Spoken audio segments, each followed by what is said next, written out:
Listen carefully. What I'm about to show you will change everything you think you know about changing your life. You've been trying to become someone new. You've been working on your self-concept, building confidence, affirming who you want to be. You visualize. You repeat affirmations. You live in the end. And it's exhausting. Because you're trying to convince yourself you're someone different while still remembering everything that made you who you are. Every failure, every rejection, every moment you weren't enough, every time someone told you that you couldn't, every disappointment, every setback, every time you tried and it didn't work. You're carrying all of it, and you're trying to become someone new while dragging this entire history behind you like chains. It doesn't work. You can't build a new identity on top of an old foundation. The old stories are too heavy. The old evidence is too convincing. The old memories are too vivid. The old version of you keeps pulling you back because you remember being them. You remember being shy, so becoming confident feels like climbing a mountain. You remember struggling with money, so becoming abundant feels impossible. You remember being rejected, so believing you're loved feels like a lie. The past is always there, whispering, but you're not really that person. Remember who you actually are. Remember what really happened. Remember how things really went. And you believe it, because you do remember. And the memories feel more real than the new identity you're trying to claim. So here's what you're going to do instead. Close your eyes right now. I'm serious. Close them. Now I want you to imagine that you just woke up.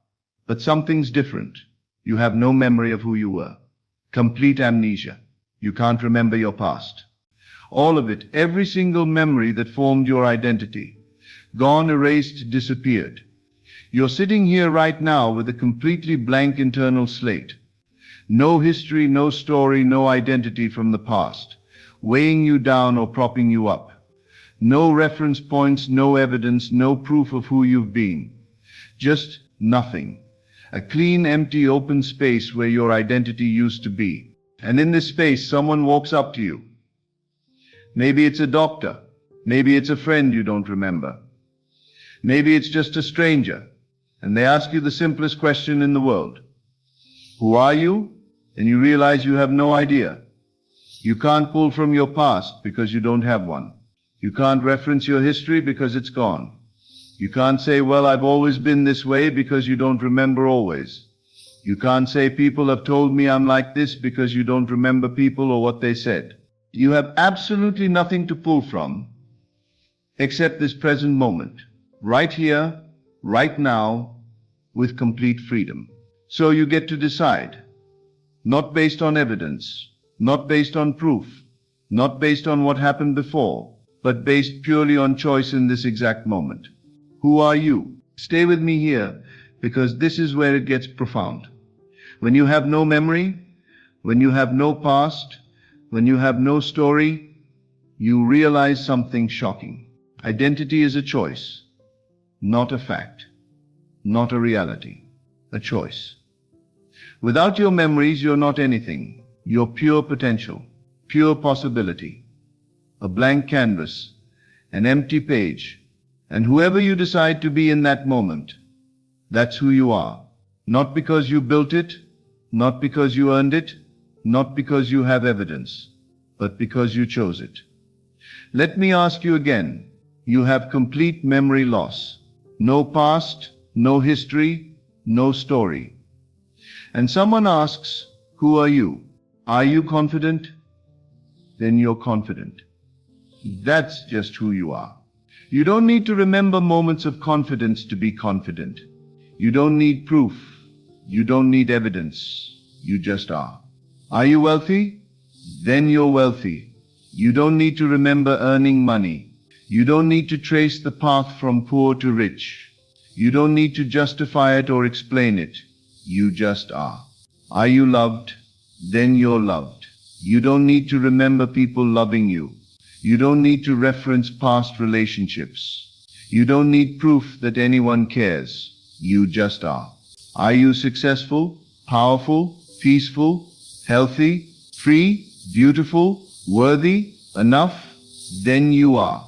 Right now. in this moment, because you have no past telling you otherwise. You have no memories contradicting you. You have no story arguing against you. You just are. This is the power of complete forgetting. You're not building a new identity on top of the old one. You're wiping the slate completely clean and choosing who you are from absolute nothing. And the person you choose to be, that's real, that's true, that's you. Not because of what you've done or what's happened or what people have said, but because you decided. Here's what I need you to understand. That past, it only has power because you keep giving it power. It only defines you because you keep letting it define you. Every time you say, I'm not confident because I remember being shy, you're choosing your past over your present. Every time you say, I can't be wealthy because I've always struggled, you're letting old memories override your current choice. Every time you say, I'm not lovable because I remember being rejected, you're making the past more real than the now. But what if you stopped doing that? What if you treated your past like it happened to someone else? What if you looked at your memories the way you'd look at someone else's story, interesting but not relevant to who you are right now? Because here's the truth that will set you free. Your past doesn't determine your identity unless you let it. Your history doesn't define who you are unless you choose to let it define you. Your memories don't control your present unless you give them that control. You could right now in this moment forget all of it. Not literally erase the memories, but forget them in the sense of releasing their grip on your identity. Forget them in the sense of no longer letting them vote on who you are. You could decide that who you were yesterday, last week, last year, 10 years ago, that person is gone. That story is over. That version of you is finished. And right now you're someone completely different. Not because you slowly transformed. Not because you worked hard to change. But because you simply forgot the old identity and chose a new one. Let me show you what you've been doing your whole life without realizing it. You wake up every morning, and before you even open your eyes fully, you remember who you are. You remember your name, you remember your life, you remember your struggles and your victories. You remember how you are, what you're like, what you can and can't do. And in remembering all of this, you step back into the identity you had yesterday. You put on the same personality like putting on the same clothes. You become the same person again. Then throughout your day, you reinforce this identity constantly. You think thoughts that match who you remember being. You make decisions based on who you've always been. You react to situations the way you've always reacted. You speak the way you've always spoken. And every time you do this, you strengthen the identity. You make it more solid, more real, more you. But here's what's wild. That identity, it's not you. It's a story, a collection of selected memories that you've decided to call me. You chose which experiences to remember, which to emphasize, which to let define you.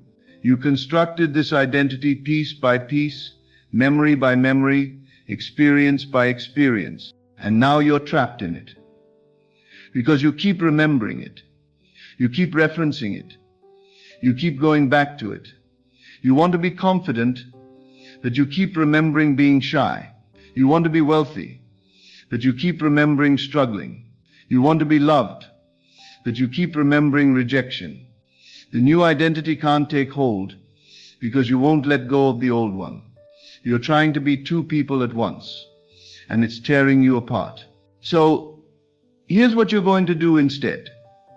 You're going to practice selective forgetting, strategic amnesia, deliberate memory loss. Every morning when you wake up, before you think about your day, before you step back into who you were yesterday, you're going to take a moment to forget. Close your eyes, take a breath, and imagine that overnight while you were sleeping, all your memories of who you've been just dissolved. Evaporated, disappeared. You don't remember being insecure. Gone. You don't remember struggling. Erased. You don't remember being rejected. Vanished. You don't remember failing. Deleted. All the memories that formed your old identity, they're just not there anymore. Like they happened to someone else in another life. Or like they never happened at all. And in this space of complete forgetfulness, you ask yourself, who am I? Not who was I? Not who have I been? Who am I right now in this moment, with no past to reference? And you choose freely, completely, with no guilt, no doubt, no contradiction. I am confident. Say it, feel it, know it. Not as something you're becoming, not as something you're trying to convince yourself of, but a simple truth. You are confident. That's just who you are. No story needed. I am wealthy. Say it, feel it, know it. You don't need to remember being wealthy. You don't need to trace the path. You just are, right now. Present tense, current reality. I am loved. Say it, feel it, know it. You don't need proof. You don't need evidence. You don't need anyone's validation. You just are. Whatever identity you desire, claim it. Not as future, not as hope, but as present fact. Because you've forgotten everything that said you weren't. Spend time just being this person. No history, no proof, no story, no justification. Pure identity, pure being, pure choice. Here's what makes this so powerful. When you truly forget who you were, you don't need proof of who you are. You just are. Think about it. Someone with real memory loss doesn't say, I think I might be confident, but let me check my past to see if there's evidence. They can't check their past. It's gone. So whatever they feel themselves to be in the present moment, that's what they are. No verification needed. This is the consciousness you're cultivating. You're not building an identity on past achievements. You're not waiting for evidence to confirm who you are. You're not looking for proof in your history. You're simply choosing who you are right now, and that choice is enough. Complete, total, final. No proof needed, no evidence required, no history necessary.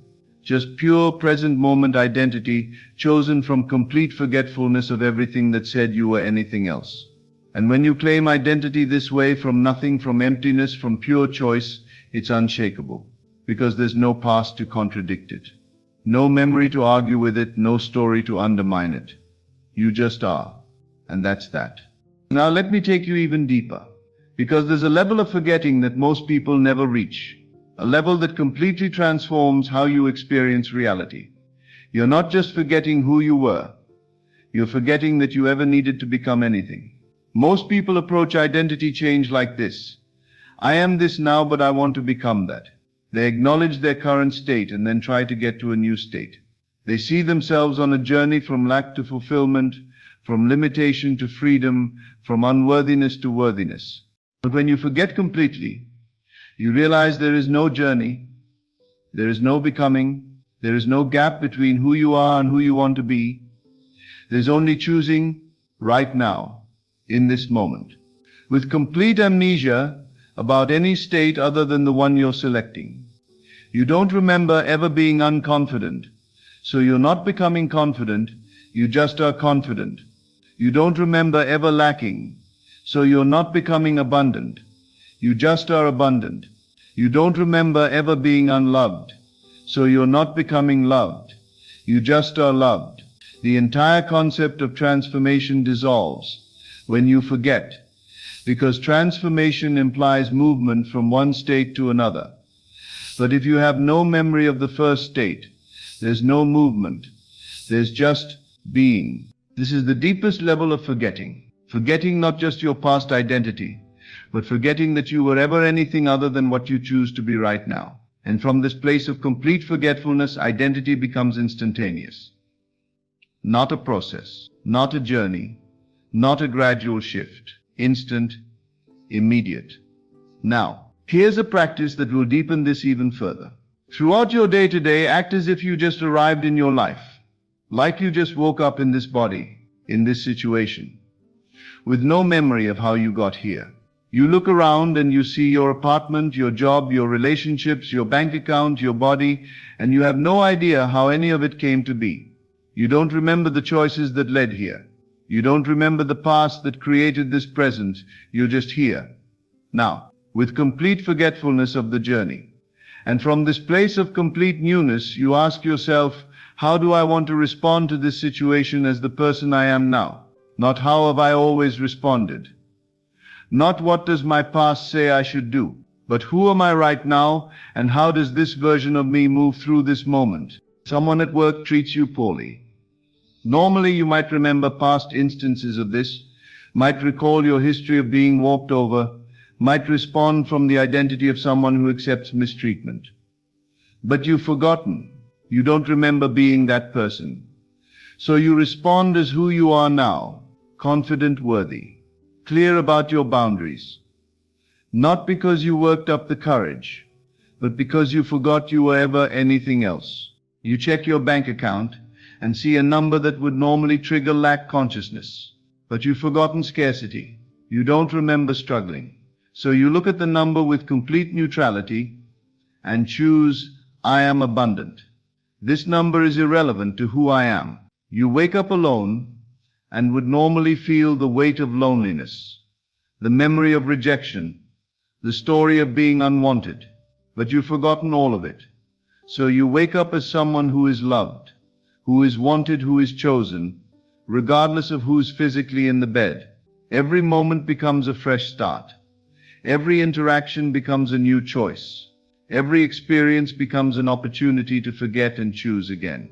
This practice, this constant forgetting and choosing, gives you something most people never experience in their entire lives. Complete freedom from your past. You're not a prisoner of your history.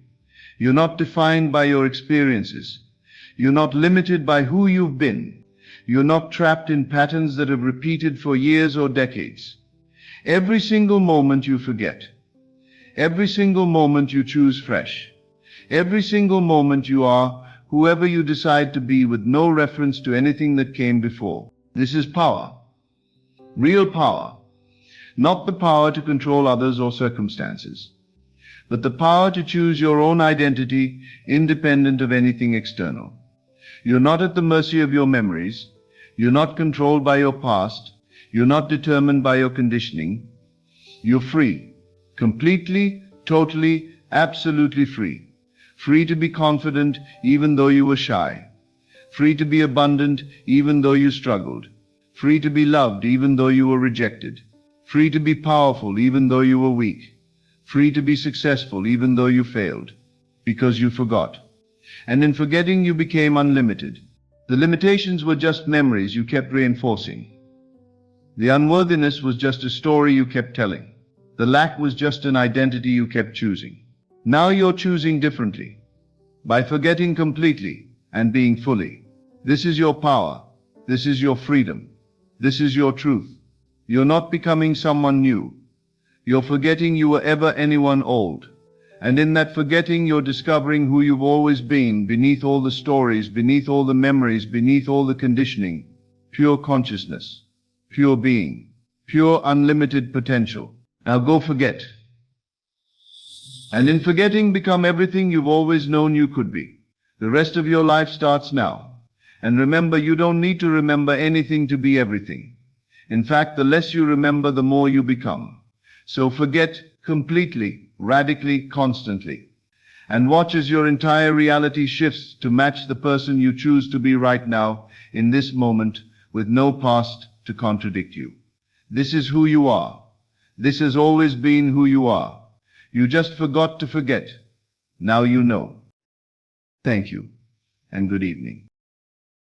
As always, thank you for joining me on this journey into the depths of consciousness. Remember, you are not here by accident. You are here because your soul is ready for this truth. Take these teachings and let them transform not just your mind, but your entire reality. Until we meet again in consciousness, keep assuming your greatness and living from the end of your desires. This is Best of Lectures, and I'll see you in the next video. Everything you are facing right now is not working against you. It is working for you. Even when life feels uncertain, even when nothing seems to align, there is a greater orchestration unfolding behind the scenes. The unseen movement is often the most powerful. Just because you cannot see the shift doesn't mean the shift isn't happening. God is aligning every detail, every person, every opportunity, every event to lead you into the victory already written with your name on it. Your faith is not a request, it is a command to reality. When you assume the feeling of success, you invite the outcome to take form. The world you hope for exists first within your spirit. As you nurture that inner certainty, the physical world has no choice but to mirror it. Faith is the bridge that brings the unseen into the seen. Right now, what appears to be a setback is actually a setup. The delay you feel is divine timing arranging the best possible path. The door that closed did not close because you were unworthy. It closed because what's meant for you is greater than anything you have lost. God removes what would limit you and replaces it with what will elevate you. Never doubt the power at work within you. The moment you declare something as yours, heaven begins shifting circumstances to fulfill that declaration. Believe in the promise more than you fear the process. When you hold the end result in your heart, when you feel it as real, you become aligned with the miracle. Faith does not wait for proof. Faith is the proof. There is a version of you that God already sees. Victorious, fulfilled, abundant, that version is trying to emerge. The discomfort you feel is transformation. The uncertainty you feel is transition. Just as dawn follows the darkest hour, breakthrough follows pressure. Nothing is falling apart, everything is falling into place. So refuse to speak defeat. Refuse to imagine loss. Refuse to settle for anything less than the life God has designed for you. The victory is not coming, it has already been given. Your role is simply to remain faithful until what is promised becomes what is visible. Stand firm in your inner knowing. Celebrate the miracle before it arrives. Live in the feeling of answered prayer. God is shifting everything for your victory. Even now, even here, even if you cannot see it yet. Hold your faith. You are closer than you think. Your inner belief is the birthplace of your victory. Reality is responding to your faith. Before anything changes around you, something must first shift within you. Every breakthrough, every answered prayer, every blessing you will ever experience begins as a quiet conviction in your heart. It starts as a thought you choose to believe, a vision you dare to see, a promise you decide belongs to you. The world outside is only a reflection of the world you continuously nurture inside. When you change the beliefs you hold about yourself, you transform the outcomes you experience in life. Life is not merely responding to your actions, it is responding to your assumptions. If you assume defeat, you create the conditions for defeat. If you assume victory, every part of life starts aligning to confirm that assumption. There is power in the beliefs you repeat to yourself when no one is watching. Your expectations shape what you attract. Your inner dialogue shapes the opportunities that show up. Your belief is not small or invisible. It is a force that bends circumstances into agreement. Every moment you picture yourself succeeding. Every time you choose hope over fear. Every time you speak life into your future, you are planting seeds that must eventually grow. You do not need to know how it will unfold. The how is never your responsibility. Your only job is to hold the vision and walk as if it is already done. Faith is not waiting with doubt. Faith is living from the truth that what you desire is already yours. When you treat your dream as real in the unseen, it becomes real in the seen. Your victory doesn't come when someone applauds you. It doesn't come when opportunities finally appear or when results start showing. It comes the moment you decide within your spirit that success is your destiny. That decision begins rewriting your story. It changes the doors that open, the relationships that enter, the strength rises within you, and the confidence that carries you through challenges. The moment you change your inner belief, your life has to follow. There will be moments when your faith is tested, moments when circumstances look opposite to what you believe. But that is the precise moment you must stand firm in your inner truth. The physical world often takes a little longer to catch up with the spiritual transformation already underway. What you see right now is not the final chapter. It is only the proof that a shift is taking place. Pressure means progress. Resistance means you are close. So guard your belief with persistence. Speak your victory more often than your fears. Feed your spirit with images of possibility, not evidence of limitation. Believe so deeply that the world has to agree. You are not a passive observer in your story. You are the author. And every time you choose faith over doubt, every time you align your emotions with what you desire instead of what you fear, you write a future that reflects your inner conviction. Victory does not start on the outside.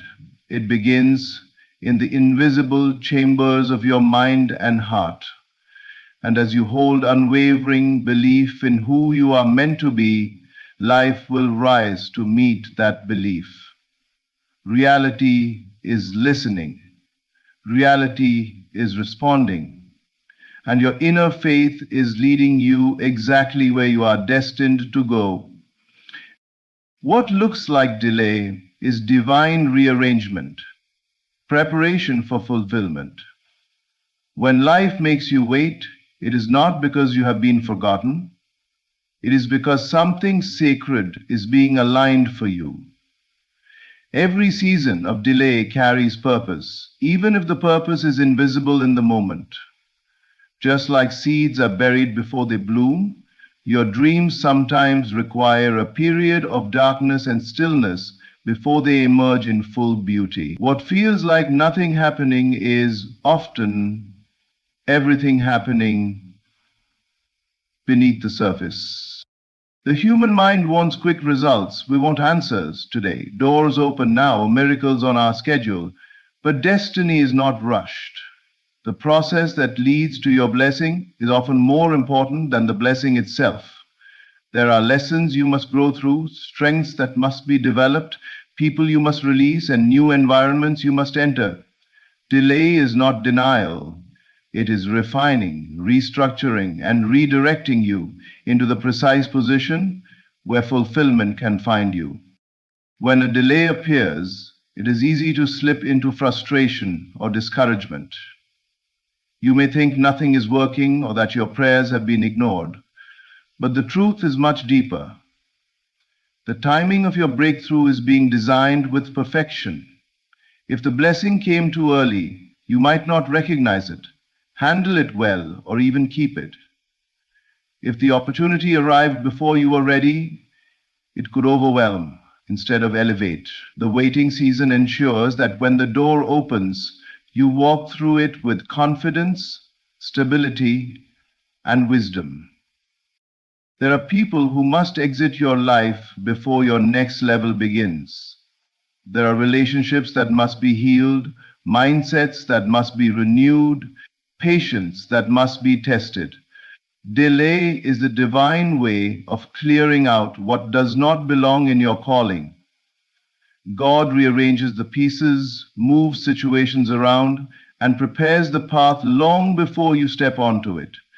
Every change you face is a step in the orchestration. Nothing is wasted, nothing is random. You may feel stuck, but the truth is you are being positioned. You may feel like you're going in circles, but something is moving on your behalf. The uncomfortable transitions, the unexpected setbacks, the closed doors, these are signs that the rearrangement is happening. When construction is taking place inside your life, things can look messy for a while, But once the building is complete, the beauty of the design becomes undeniable. Trust the timing of your transformation. Trust that what is meant for you cannot pass you. Trust that if it is delayed, it is because it is being perfected. You are not waiting for something small. You are waiting for something aligned with your highest calling. The waiting is preparing you to appreciate the blessing, to recognize its value, and to sustain it once it arrives. The delay is strengthening your faith so that nothing can shake you when destiny manifests. What seems stuck is actually moving. What feels slow is secretly accelerating. What appears like a setback is setting the foundation for a greater comeback. Hold on to your vision. Stay grounded in your belief. Keep walking with expectation. Fulfillment is not just coming, it is being arranged to meet you at the exact moment you are ready to receive it. Your imagination is a spiritual blueprint. Picture the result as already yours. Everything you desire must first be built in the unseen realm of thought and belief before it can materialize in the physical world. Your imagination is not a place of fantasy, it is the workshop of creation. The images you hold in your mind shape your destiny. The feelings you associate with those images bring them to life. When you dare to imagine yourself victorious, healed, successful, and fulfilled, you are drafting the very blueprint that reality must follow. Most people wait to see change before they believe it, but true power comes from believing first. The mind does not distinguish between what is imagined and what is lived. Whatever you consistently picture and feel becomes imprinted on your subconscious. And the subconscious is the engine that drives your actions, your habits, your energy, your attraction, and your outcomes. When you imagine the end result is already achieved, you align every part of your being with that destiny. Your imagination is your direct line to the divine. Every inspired thought is a signal from a higher dimension urging you forward. Vision is a preview of what is possible. It is a sneak peek into the future prepared for you. If you can see it in your mind and believe it in your spirit, you can hold it in your hands. The moment you picture the fulfillment of your desire and feel gratitude as if it already exists, you activate a spiritual law. The inner reality must become the outer reality. There is tremendous creative power hidden in the simple act of imagining. When you visualize your dream home, your thriving career, your restored health, your loving relationships, you begin creating the emotional experience of already having them. And that emotional frequency attracts people, situations, and opportunities that match its vibration. You begin to notice doors that were always there but previously invisible. You start moving differently, speaking differently, showing up differently, because your mind has already accepted the success as truth. Do not allow doubt or fear to hijack your imagination. Those negative images also create limitation. If you imagine failure, you invite failure. If you imagine loss, you prepare the world to confirm that expectation. Protect the sacred power of your inner vision. Replace every thought of what if it doesn't happen with what if everything goes right. Train your imagination to hold the picture of the outcome you want, not the circumstances you fear. Make your vision so clear, so alive, so emotionally real that the world must rise to meet it. Return to that image daily, especially when reality contradicts it. Your imagination is the container for your future. It is where the dream lives before it becomes flesh. Never underestimate the creative force within your thoughts. You are not dreaming for no reason. That desire exists because a version of you already lives that experience. Your imagination is simply introducing you to the future you are meant to step into. So hold the picture, feel the fulfillment, walk as if the promise has already been delivered. Your blueprint is ready and reality is building exactly what you dare to imagine. Closed doors are not rejection, they are protection and redirection toward destiny. When something you wanted doesn't work out, when an opportunity slips away, or when a path you believed was right suddenly closes, it can feel like the universe is against you. But often, the doors that shut are doing you a favor.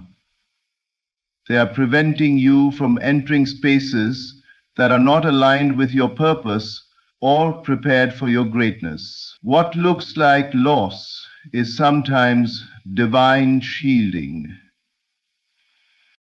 There are roads that might seem perfect in the moment, but if you walk down them, they would eventually limit you, drain you, or delay your real breakthrough. Some environments are too small for the version of you that is becoming. Some relationships cannot carry the weight of your calling. Some opportunities would have given you comfort but stolen your growth. So the door closes because your destiny is too significant to settle for what is convenient. Rejection is not a reflection of your worth. It is a redirection toward your higher path. You are being guided away from distractions, detours, and dead ends. You are being steered toward divine appointments that are bigger and better than what you initially expected. The job you didn't get, the person who walked away, the plan that failed, each one is a step closer to the life that is meant to manifest for you. Every no is clearing space for a more powerful yes. Closed doors build resilience and clarity. They help you discover who you truly are by pushing you to reflect, adapt, and evolve. They teach you what belongs in your life and what doesn't.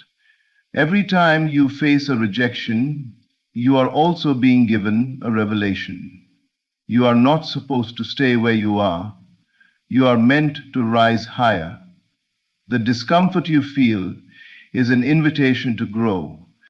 You may feel like something has been taken from you, but what if something better is being prepared? What if the delay is positioning you in front of the right people at the right time in the right place? A closed door can save you from heartbreak, from wasted years, from experiences that would have dimmed your light. You might not see the protection now, but one day you will look back and be thankful that certain prayers were not answered the way you imagined. There is a purpose to every pause. There is meaning behind every ending. Life is not breaking you, it is building you. When a chapter finishes, it is because a greater one is ready to begin. Trust that the universe is removing what is not meant for your destiny and making room for the blessings designed specifically for you. Instead of asking, "Why did this door close?" begin saying, "Thank you for guiding me to something better." Stand with faith, not frustration. Speak hope, not doubt. Honor the transition, because movement is happening even when you cannot see it. A closed door is not the end of your story. It is the beginning of a new direction. What seems like rejection is simply protection.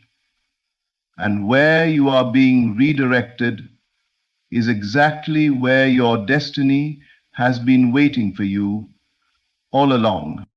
Your current challenges are signals of breakthrough. The shift is already in motion. The very pressure you are experiencing is proof that something powerful is changing within and around you. when life intensifies, when obstacles multiply, when uncertainty rises, it is not a sign that things are falling apart. It is a sign that transformation is taking place. Breakthrough always shows up wearing the disguise of difficulty. The resistance you feel is the indicator that you are pushing against an old reality that can no longer contain who you are becoming. Think about any great change in nature. The seed must break apart for the plant to emerge. The caterpillar must endure the cocoon before it becomes the butterfly. Pressure precedes expansion. Darkness precedes dawn. When everything around you feels chaotic or uncomfortable, it is because the old structures are collapsing so the new can rise. You are outgrowing spaces that once fit you. Your soul is calling you forward. Challenges are not meant to stop you, they are meant to strengthen you. Every obstacle is preparing you with the character, wisdom, and resilience required for your next level. You are learning persistence, patience, courage, qualities that only reveal themselves through experience. If your journey were too easy, you would never discover the power you carry. If nothing tested you, nothing would change in you. The struggle is shaping you into the person who can hold the blessing you've been praying for. Right now, it may feel like everything is being delayed or denied, but look deeper. Subtle shifts are happening. Doors you wouldn't have noticed before are beginning to appear. New ideas, new people, new directions are aligning. The discomfort is showing you that the chapter you're in is ending and the next chapter is ready to begin. The shift is not coming someday. It is already unfolding with every step you take, with every thought you transform, with every moment you choose faith over fear. What if the challenge you're facing is the very key that unlocks your blessing? What if the pain is the pathway to purpose? You were not created to be defeated by the problems in your life. You were created to rise through them. Challenges are a sign that your story is advancing, not ending. They are evidence that you are close to something greater than what you have known. Instead of asking, "Why is this happening to me?" ask, "What is this preparing me for?"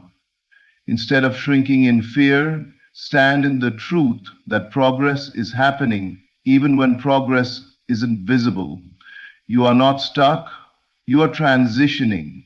You are not losing, you are leveling up. The very force pushing against you is the force pushing you forward. Breakthrough is not a fantasy, it is forming right now. Hold on to your faith. Keep moving. Keep believing. The shift has already begun, and the challenges you are facing today will soon become the testimony that inspires others tomorrow. What is ahead is worth everything you are pushing through. Breakthrough is not far away. It is already in motion. Hold the end result in your heart. Your faith is the force that completes the miracle. The moment you receive a desire deeply within your spirit, the miracle begins. It doesn't start when the evidence appears or when the world finally agrees with you. It begins the second you accept the outcome as already yours. Faith is not a passive hope. It is an active knowing. It is the bold decision to live from the result instead of waiting for the result. When your heart fully embraces the fulfillment, reality has no option but to rise and match your conviction. So many dreams go unfulfilled because people keep waiting for permission to believe. They wait for signs, for guarantees, for validation. But faith does not ask for proof. Faith is the proof. It is the inward certainty that turns the invisible into the inevitable. When you hold the end result in your heart with unwavering trust, you align your thoughts, your energy, and your actions with that destiny. You begin behaving like someone who has already won. You speak differently, you walk differently, you expect differently, and those expectations create the pathway for the miracle to manifest. Doubt is the only thing that can interrupt what has already been set in motion. If you release the belief, you slow the blessing. But if you remain rooted in the end, if you choose belief over every negative story your mind tries to tell you, the promise you hold will take shape. The delay does not weaken the miracle. Your disbelief does. Stay faithful when nothing looks like it's changing. Stand firm in your vision when everything seems to contradict it. Victory starts within and then moves outward. Faith is the spiritual law that governs manifestation. What you feel as real must eventually become real. Your imagination is the first stage of creation, and faith is what completes the work. You do not chase the miracle, you embody it. You live in the emotional state of already done. Gratitude becomes your language, joy becomes your posture, and confidence becomes your atmosphere. When you hold that state, circumstances shift, people align, opportunities appear, and the blessing is drawn directly to you. This is why you cannot give up in the middle. The silent months matter. The unseen progress matters. Every day you choose to believe, even without results, you are strengthening the bridge between the invisible and the visible. Your consistency in faith is building the future you've prayed for. Every moment of trust is a brick placed in the structure of your destiny. You do not need to see how the miracle will happen. You only need to see the miracle as already complete in your heart. Do not allow your senses to decide your future. Allow your spirit to lead it. Hold the end result so tightly in your inner world that nothing in the outer world can shake it. Faith is not waiting to receive. Faith is knowing you already have it. The moment you refuse to let go of the vision is the moment the miracle becomes unstoppable. Your faith is the finishing touch. It is the force that calls the promise into form. And as long as you keep believing, the miracle must be completed. The journey to your victory is already unfolding, even in the moments that feel unclear or difficult. Every shift, every delay, every challenge is working for your good. You are not walking alone. A higher power is guiding your path, arranging the right people, preparing the right opportunities, and shaping you into the person who can fully receive what is coming. Your faith is the key that unlocks the future designed for you. Hold the vision, live from the end, trust the unseen. Because everything you desire has already begun its journey toward you. Victory is not a distant dream. It is a reality forming right now. What is meant for you cannot be taken, delayed forever, or destroyed. You are being prepared for a life that reflects your inner belief, a life of purpose, abundance, peace, and fulfillment. Stand boldly in that truth. Celebrate the promise before it shows up. Because when you choose faith over fear, the miracle must find you. Thank you for listening. Stay encouraged, stay expectant, and never lose faith. Your victory is already on the way. Listen closely, for I am about to reveal something that will change everything you believe about yourself and your place in this world. There exists a secret that the truly magnetic understand, those who never beg, never chase, never diminish themselves for crumbs of attention. They know something you have forgotten. You see, my friend, you have been living as though you are a beggar in the marketplace of life, desperately holding out your cup, hoping someone will drop a coin of recognition into it. But what you fail to realize is that you are the marketplace. You are not the beggar, you are the treasure everyone seeks. Tonight I'm going to show you how to awaken from this poverty consciousness and step into your true nature as the prize itself. But more than that, I'm going to show you the exact mental techniques that will transform you from someone who begs to be chosen into someone who chooses. For years, you have operated under a fundamental misunderstanding. You have believed that your worth is something external, something to be proven, earned, validated by others.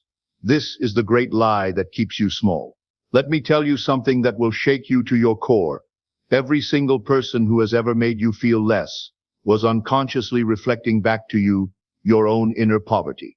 They sensed your need, your desperation, your hunger for validation, and instinctively, they withdrew. Not because they are cruel, but because neediness repels, while self-possession attracts. In your imagination, and remember, imagination is the creative power of God within you. You have seen yourself as lacking, as incomplete, as someone who needs another's approval to be whole. But I ask you, when you look in the mirror of your mind, do you see a beggar or a king? The truth is this: every person you encounter is simply a reflection of the state you occupy within yourself.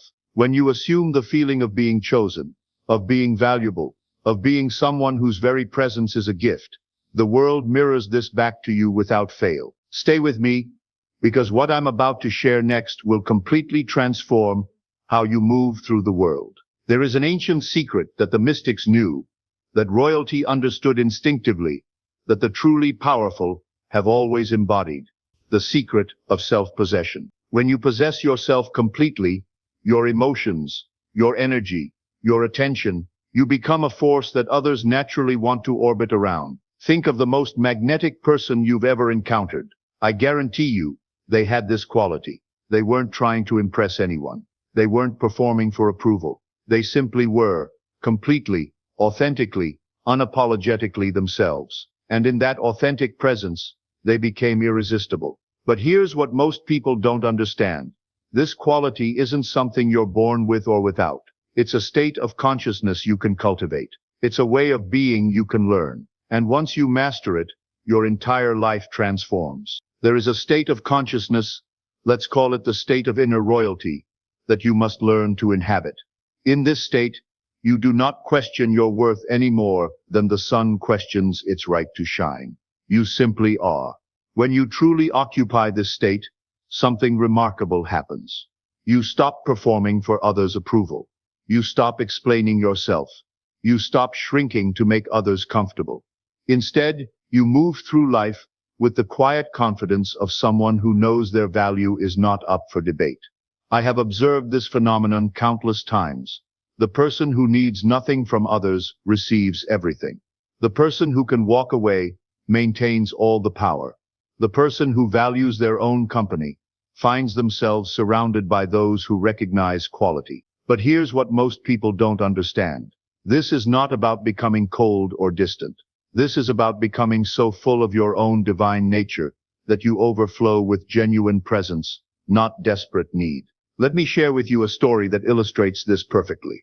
I once knew a woman who transformed her entire social circle simply by changing her inner state. She had been the one everyone called when they needed something. A shoulder to cry on, money to borrow, someone to listen to their problems. She was always available, always giving, always there. And yet she felt invisible. She felt taken for granted. She felt like an option, not a priority. Here's what she did that changed everything. And you can do this too. This woman decided to conduct an experiment for 40 days. Instead of assuming she was someone who needed to give to be valued, she began to assume she was someone whose very presence was valuable. Every morning she would spend 10 minutes imagining herself as someone who was naturally cherished, respected, and sought after. She didn't change her external behavior dramatically. She simply changed her inner assumption about herself. And within 2 weeks everything shifted. The people who had been taking her for granted began reaching out more intentionally. New people entered her life who treated her with the respect she had been giving herself internally. By the end of 40 days, her entire social reality had transformed. But here's the key. She didn't try to change others. She changed her concept of herself, and others responded to that change automatically. This is the power of assumption. This is the law of consciousness, made manifest. Let me paint you a picture. Imagine you are a rare diamond. Now, does this diamond chase after people, begging them to recognize its brilliance? Does it diminish its sparkle to make cheaper stones feel better about themselves? Of course not. It simply exists in its perfect state, and those with eyes to see are naturally drawn to its beauty. This is what I call sacred detachment. The ability to love without clinging, to care without losing yourself, to desire without desperation. When you master this art, you become magnetic in a way that cannot be manufactured or faked. Sacred detachment is not indifference. It's not coldness. It's not playing hard to get. It's something far more profound. It's the recognition that your completeness doesn't depend on anyone else's participation in your life. When you are complete within yourself, others sense this wholeness and are drawn to it. They want to be part of something whole, rather than trying to fill someone's emptiness. But here's where most people go wrong. And if you're making this mistake, everything I've shared so far won't work. Many people, when they first hear about detachment, make a crucial error. They try to detach by building walls, by becoming cold, by pretending not to care. This is false detachment, and it actually pushes people away, not because of your power, but because of your fear. True detachment comes from love. Love of yourself, love of life, love of truth. It comes from being so full that you don't need to extract anything from others to feel complete. False detachment comes from hurt. Hurt that masquerades as strength. Pain that pretends to be power. The difference is this. True detachment attracts because it feels like freedom. False detachment repels because it feels like a prison. You see, many people confuse detachment with indifference.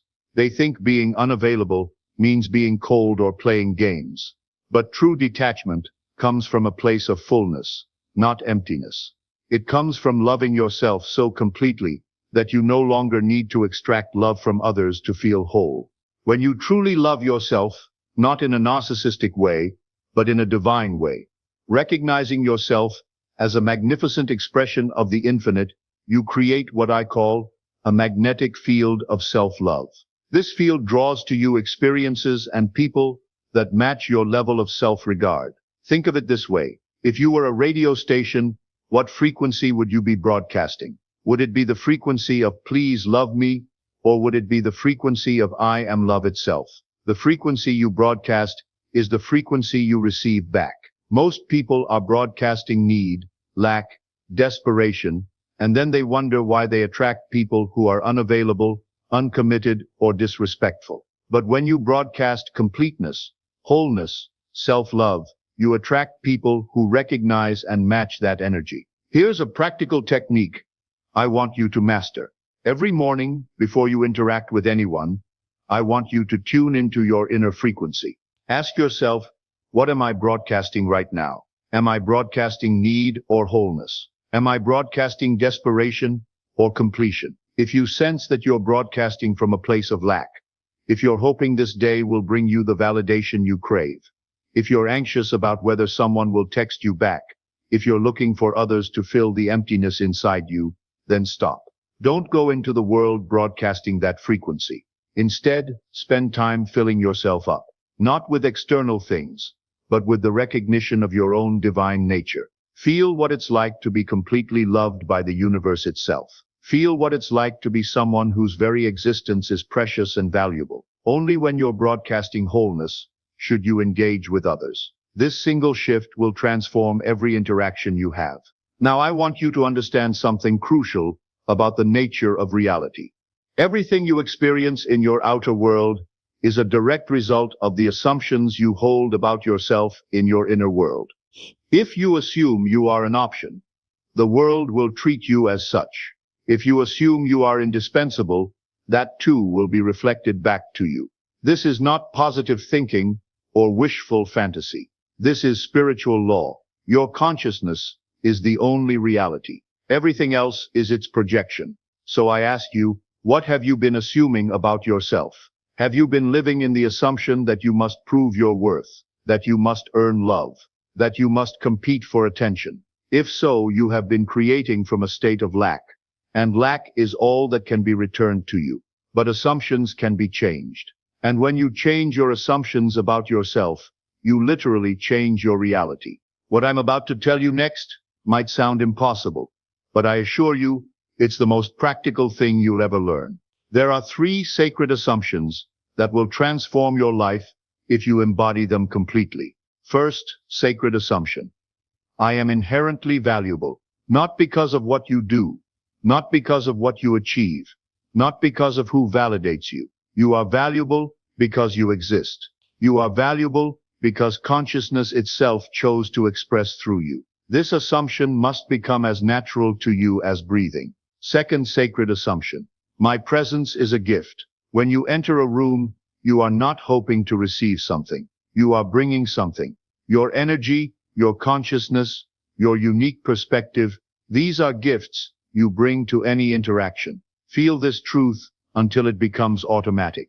Third sacred assumption. I choose, I am not chosen. You are not at the mercy of others' decisions about you. You are not waiting to be picked. You are the one doing the selecting. You are the one deciding who gets access to your energy, your time, your presence. When these 3 assumptions become your natural state, everything changes. You stop being a seeker and become a selector. You stop being needy and become magnetic. Here's something I want you to try tonight. Before you sleep, I want you to revise your day, not just the events, but your entire relationship to yourself throughout those events. Remember that moment when you felt ignored. Revise it. See yourself as someone whose presence commanded attention, not through effort, but through natural magnetism. Remember when you felt like you were chasing. Revise it. See yourself as someone so centered in their own worth that others are drawn to orbit around your energy. But don't just revise the external events. Revise your internal state. Revise how you felt about yourself in those moments. Instead of feeling needy, feel complete. Instead of feeling desperate, feel centered. Instead of feeling like you're not enough, feel like you are more than enough. This is not self-deception. This is training your consciousness to occupy the state of the person you are meant to be. And as you persist in this assumption, your outer world must conform to match it. The person who knows they are valuable stops acting from scarcity. They stop overgiving. They stop tolerating disrespect. They stop being available to everyone and start being precious to the few who truly see them. And here's a secret that will accelerate your transformation. The secret of mental rehearsal. Before any important interaction, before a date, before a meeting, before any social situation, spend time mentally rehearsing from your new state. But don't rehearse what you'll say or do. Rehearse who you'll be. See yourself moving through that interaction as someone who knows their worth. Feel what it's like to be completely comfortable in your own skin. Imagine the other person responding to your energy of self-possession with respect and interest. This isn't about manipulating outcomes. This is about training yourself to naturally embody the state of someone who is valued and respected. And when you consistently embody that state, it becomes your reality. There is something deeply attractive about a person who possesses themselves completely. They do not leak their energy in desperate attempts to be seen. They do not scatter their attention among those who barely notice. Instead, they contain their power like a vessel holds water, full, complete, overflowing, only when they choose to pour. I have noticed that people are drawn to mystery, to depth, to that which cannot be easily grasped or controlled. When you become self-possessed, you naturally become mysterious. Not because you're trying to hide, but because you're no longer trying to expose everything about yourself to gain approval. Here's the paradox that will change everything for you. The more you need to be chosen, the less likely you are to be chosen. The more you need to be seen, the more invisible you become. But the moment you withdraw your need from others and become complete within yourself, you become irresistible. This is because people are unconsciously drawn to wholeness. They can sense when someone is not trying to get something from them, and this absence of neediness creates space for genuine connection to emerge. Think about it this way. When someone is desperately trying to get something from you, your approval, your attention, your validation, how does it feel? It feels heavy, draining, uncomfortable. You instinctively want to pull away. But when someone is complete within themselves, when they're not trying to extract anything from you, when they're simply present and authentic, how does that feel? It feels refreshing, inspiring, magnetic. You want to be around that energy. This is the paradox. The less you need from others, the more they want to give to you. I want you to conduct what I call an energy audit of your life. Look at your relationships, your interactions, your daily habits, and ask yourself, am I giving my energy away freely, or am I being selective about how I invest it? Most people are energy spendthrifts. They give their attention to anyone who asks for it. They engage with every drama, respond to every demand, make themselves available to every person who shows even slight interest. And then they wonder why they feel drained and undervalued. But valuable things are scarce. If your energy is available to everyone, it becomes worthless. If your attention can be captured by anyone, it loses its power. If your presence is guaranteed regardless of how you're treated, it stops being precious. The energy audit will show you where you've been undervaluing yourself. Once you see this clearly, you can begin to make different choices. The next principle I'm going to share is so powerful, it can change your life in 24 hours.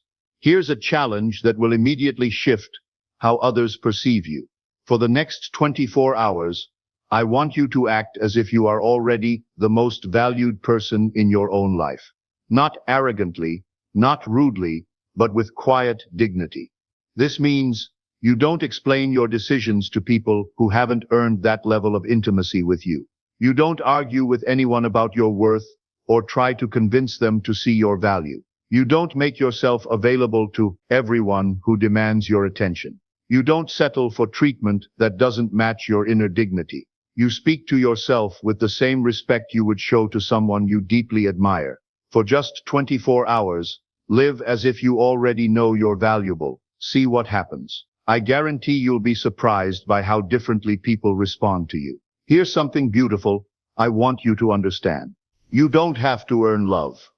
Love is your natural state. You are love expressing itself in human form. The only reason you feel unloved is because you have forgotten this truth and have been looking for it in all the wrong places. When you assume you are love, not that you need love, but that you are love, your entire energy shifts. You stop being a seeker and become a source. People feel this shift immediately. They are drawn to your energy because it feels like coming home to themselves. But this assumption must be cultivated. It must be practiced. It must become as natural as breathing. Every morning when you wake, and every evening before you sleep, I want you to do this practice.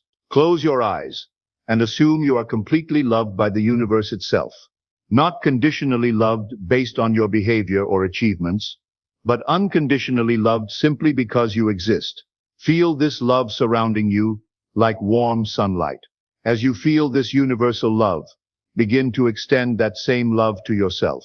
Love yourself the way the universe loves you, completely, unconditionally, without reservation.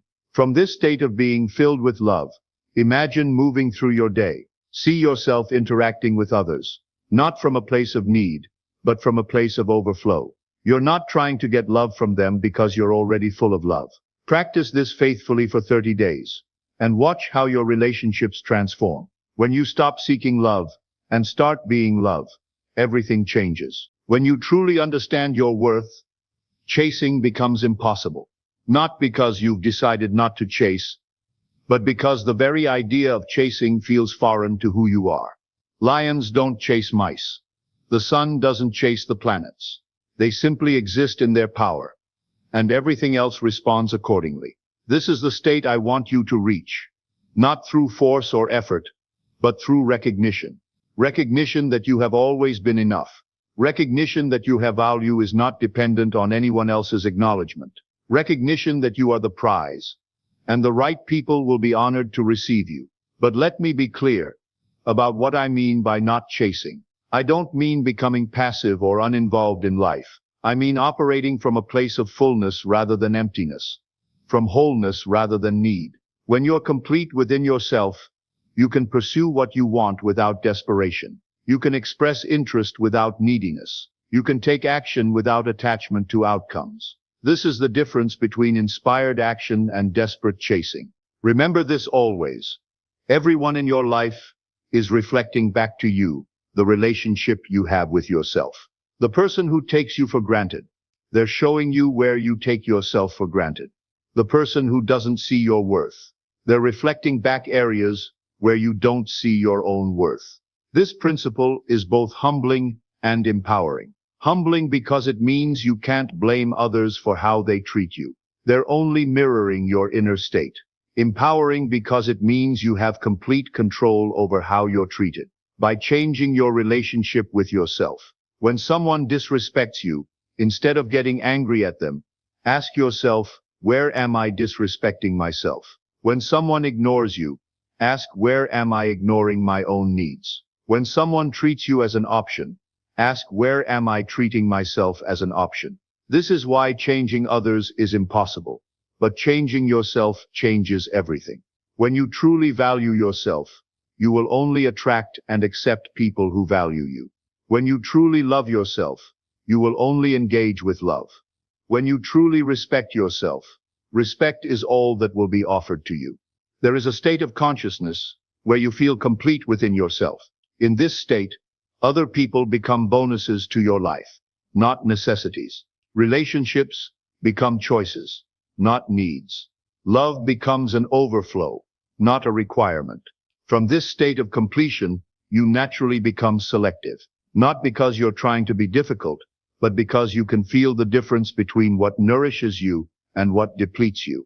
You can sense who sees you clearly and who projects their fantasies onto you. This state of completion doesn't mean you don't desire connection with others. It means you don't need connection to feel whole. And paradoxically, this makes you much more attractive to others, because neediness repels while wholeness attracts. To cultivate this state, you must learn to be excellent company for yourself. You must enjoy your own thoughts, appreciate your own humor, find your own presence engaging. When you genuinely enjoy being alone with yourself, others will enjoy being with you too. As you begin to embody these truths, as you step into the state of knowing your worth, you will notice changes. Some people will fall away from your life. Those who were only there to consume your energy. Don't mourn their departure. Celebrate your freedom. Others will begin to treat you differently. They will seek your approval instead of you seeking theirs. They will compete for your attention instead of you fighting for recognition. They will value your time because you have shown them it's valuable. New people will enter your experience. People who match your new level of self-respect and self-love. These relationships will feel different, deeper, more authentic, because they're built on truth rather than need. But the most profound transformation will be internal. You'll stop waking up anxious about whether you're liked. You'll stop checking your phone desperately for validation. You'll stop analyzing every interaction for signs of approval or rejection. Instead, you'll wake up centered in your own worth. You'll move through your day from a place of fullness rather than emptiness. You'll engage with others from curiosity and care rather than need and desperation. This is your moment of choice. You can continue living as you have, seeking validation, chasing approval, diminishing yourself for crumbs of recognition. Or you can step into the truth of who you really are. Someone so inherently valuable that your very existence is a gift to this world. The techniques I've shared are not theories to be pondered, but practices to be lived. Your transformation begins the moment you decide to see yourself as the universe sees you, as perfect, complete, and infinitely worthy of love. So I leave you with this. Stop asking to be chosen. Start choosing. Stop seeking to be seen. Start being so magnificently yourself that you cannot be ignored. The world has been waiting for you to remember who you are. Now go forth and claim your throne. It has been waiting for you all along. There are moments in life where everything appears still. It feels like nothing is shifting, nothing is improving, nothing is moving. But beneath that silence, something divine is taking place. What you cannot see with your eyes, you must learn to trust with your heart. Because right now, yes, in this very moment, God has already made sure everything works in your favor. You are not walking through life alone. The very blueprint of your destiny has been written with perfection. Every setback was calculated, every disappointment was redirected, every delay was repositioning you for something better. The things you thought were working against you were actually working for you. Imagine this. The blessing you prayed for is already on its way. The shift you've been waiting for is already prepared. The opportunity you thought you lost wasn't meant for where you were, it was meant for where you're going. You didn't lose anything, you were upgraded. Your imagination is not a fantasy, it's a preview of your coming reality. When you dare to hold the vision, life begins organizing itself to match the picture you carry inside. The world around you must rearrange until it mirrors the world within you. Do not judge your life by appearances. What looks like a setback is a setup. What looks like a breakdown is a breakthrough. God is not asking you to understand every twist in the journey, only to trust that the destination is victory. Look back at your life for a moment. Think of every time you thought you were finished, yet you rose again. Every time you believed something was taken from you, yet something greater replaced it. That pattern is not coincidence. That is divine strategy. You are being guided by a power that knows exactly what you need and when you need it. A power that has already cleared the obstacles ahead. A power that ensures that nothing meant for you can ever pass you by. So today, walk with the boldness of someone who knows they are favored. Speak with the confidence of someone chosen for greatness. Expect miracles because you are living in the middle of one right now. Even if you cannot see the blessing, trust that it has already seen you. The story is already written, and the ending is already decided.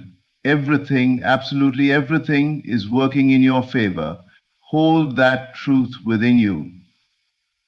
Your time is here. Your blessing is close. Your path is blessed. And God has already made sure you win. Divine alignment is already in motion, even when everything around you appears still. There are forces working on your behalf that you cannot yet see, arranging the circumstances, the people, the timing, and the opportunities you need. What you have asked for, prayed for, imagined, and held faithfully within your heart is already moving toward you. The universe doesn't respond to doubt or fear. It responds to the inner certainty that what you desire is already yours. Every day, life is shifting behind the scenes to ensure that what belongs to you finds its way to you. There are moments when you might assume nothing is happening simply because you don't see immediate results. But the invisible is more powerful than the visible. Roots grow long before the tree rises. Seeds transform beneath the soil long before they break through the ground. In the same way, your breakthrough is currently forming out of your sight. Trust that the unseen is active and alive with purpose. What looks like waiting is actually preparation. Many times, divine alignment shows up disguised as challenges or delays. What you interpret as a setback could be a redirection to something far better than what you originally expected. The door that closed was never meant for your destiny. The path that disappeared was leading you somewhere too small. Every perceived loss is simply a holy rearrangement of your life, angling you toward the version of yourself who is ready to receive more. Think of the people you haven't met yet, the opportunities you haven't encountered yet, the blessings that are already tagged with your name. They are all being positioned perfectly. Timing is orchestrated with precision. Nothing is random. That phone call you'll receive, the chance meeting that will change everything, the idea that will suddenly spark inside your mind, these are not accidents. These are the results of alignment unfolding. You are not waiting for the universe to catch up. The universe is waiting for you to believe. The moment you choose faith, you activate momentum. When you hold the end result in your imagination and feel the truth of it within your spirit, you become magnetized to your desires. The outer world reshapes itself to match the inner picture you have claimed as real. Every day, life is removing what doesn't serve your path and revealing what does. The confusion you feel is simply the shift creating order. When relationships fall away, understand that it is clearing space for deeper, more aligned connections. When opportunities dissolve, recognize that new and greater ones are forming right now. The path ahead is being smoothed, the mountains are being moved, and the waters are being parted.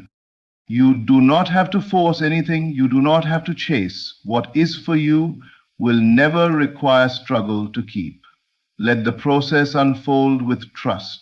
Stand firm, knowing that the divine has already gone before you, arranging every detail perfectly. You are being led, protected, guided, and lifted into your destiny. This is not the moment to fear. This is the moment to know that everything you desire is not only possible, it is already on its way, aligning itself with your life in the most miraculous way. Your imagination is not a place of fantasy, it is the blueprint of your reality. Every thought you consistently hold, every vision you embrace with feeling, is carving out a pathway in the unseen world, preparing for its emergence in the seen. Long before your dream becomes something you can touch, it exists vividly in the realm of imagination. What you see within is not make-believe. It is construction. It is creation. It is the future forming itself around your belief. So many people misunderstand imagination. They think it's something childlike or unrealistic. But imagination is the meeting point between the spiritual and the physical. It is the way the invisible becomes visible. When you close your eyes and picture the life you desire, when you see yourself already succeeding, already healed, already living in peace, you are stepping into a higher truth than the one your senses currently show you. Your senses only tell you what is. Imagination tells you what will be. You are not waiting for the world to change so you can believe in your dream. The moment you believe, the world begins to change. The inner picture comes first. The outer conditions simply catch up. Every advancement, every innovation, every new reality humans have ever created began as a thought, a picture formed internally before becoming a structure externally. The same is true for your own transformation. The life you desire will not arrive from the outside. It will arise from the inside. When you imagine intensely and consistently, your mind begins to think from the state of the wish already fulfilled. You begin to carry yourself as though what you want is already true. You speak differently. You walk differently. Your energy shifts, your expectations rise. Your subconscious mind doesn't know the difference between a vividly imagined experience and a physical one. It accepts what you give it as fact. And when that belief takes root, reality must rearrange itself to reflect it. Imagination is not escape, it is alignment. It aligns you with the version of yourself who already possesses what you desire. Each time you return to your inner vision, you strengthen that alignment. Doors begin to open, solutions emerge, people appear, synchronicities increase. Life starts saying yes to what you've already claimed as yours. Do not let temporary conditions dictate what you believe. If your current circumstances do not match the dream, that is proof that the dream is still forming, not proof that it isn't coming. The invisible stage of creation is the longest part. Just as a seed must root itself before it sprouts, your desire must anchor itself in your imagination before you see physical evidence. So dare to see beyond what your eyes show you. Dare to hold the vision even when nothing around you confirms it. The path you are walking now is being shaped by what you have already imagined. Keep seeing it. Keep believing it. Keep living from the end, because everything you have created within is already preparing to appear without. Your imagination has already made the way.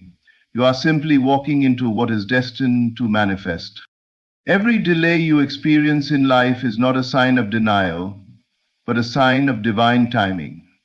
Nothing is ever late in the universe. Everything unfolds with purpose and precision. We often assume delays mean something has gone wrong, or that the path has become blocked. But what if the delay is the very thing that ensures your blessing arrives in the most meaningful, abundant, and life-enhancing way?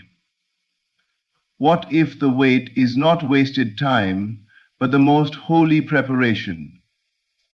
When you feel delayed, you are being shaped, you are being strengthened, you are being aligned with a better version of yourself, the version capable of holding the blessing without losing it.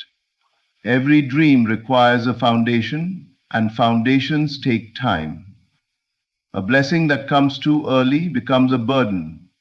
A dream delivered before its appointed time collapses under the weight of unprepared hands. The weight you resist is really the protection you need. Life is not random. Every second has intention behind it. Moments that seem stagnant are actually moments of rearrangement. While nothing appears to be moving on the surface, everything is moving underneath. Timing is being perfected. The right people are being positioned. The right opportunities are being constructed. Doors are being shaped just for you, doors that no one else could ever open because they were designed for your hand alone. Think of a sunrise. It doesn't rush. It doesn't panic. It arrives at the exact second it is meant to. And yet every moment before it appears, every shift in the sky, every change in the atmosphere signals its approach. Your breakthrough works in the same way. It may look like darkness before light, silence before sound, pause before progress, but the shift is happening. The transformation is building momentum. When your moment comes, it will be undeniable. Sometimes delays bring detours. People may exit your life. Plans may fall apart. Opportunities may dissolve. But those are not signs of misdirection. They are proof that your journey is being curated. You are being guided away from what would harm you and toward what will grow you. A no today is making room for a greater yes tomorrow. Trust the timing that doesn't make sense yet. Trust the season that feels quiet. Trust that the universe knows more about the path ahead than you do. What looks like waiting is actually alignment. What looks like stillness is sacred synchronicity. Your blessing has a perfect schedule. It will not arrive a moment too early or a moment too late. When the stars align and every detail is ready, it will come suddenly. So suddenly that you will realize the delay was necessary to create the magnitude of the blessing. So instead of asking, why is it taking so long? Begin saying, thank you for preparing it perfectly. The timing is not off, the timing is divine. And soon you will look back and see that every delay wasn't a pause in your life. It was the precise unfolding of destiny. Closed doors are not signs of failure. They are signs of divine guidance. The moment something closes in your life, an opportunity, a relationship, a job, a plan, it may feel like loss. But what if that closed door is the very thing saving you from settling for less than what you were created for? What if rejection is not the end, but a redirection to something far greater, something more aligned with who you are destined to become? We tend to cling to what is familiar. We hold tightly to what we think we want, believing that if the door doesn't open immediately, it must not be meant for us. But when a door shuts, it is not a punishment, it is protection.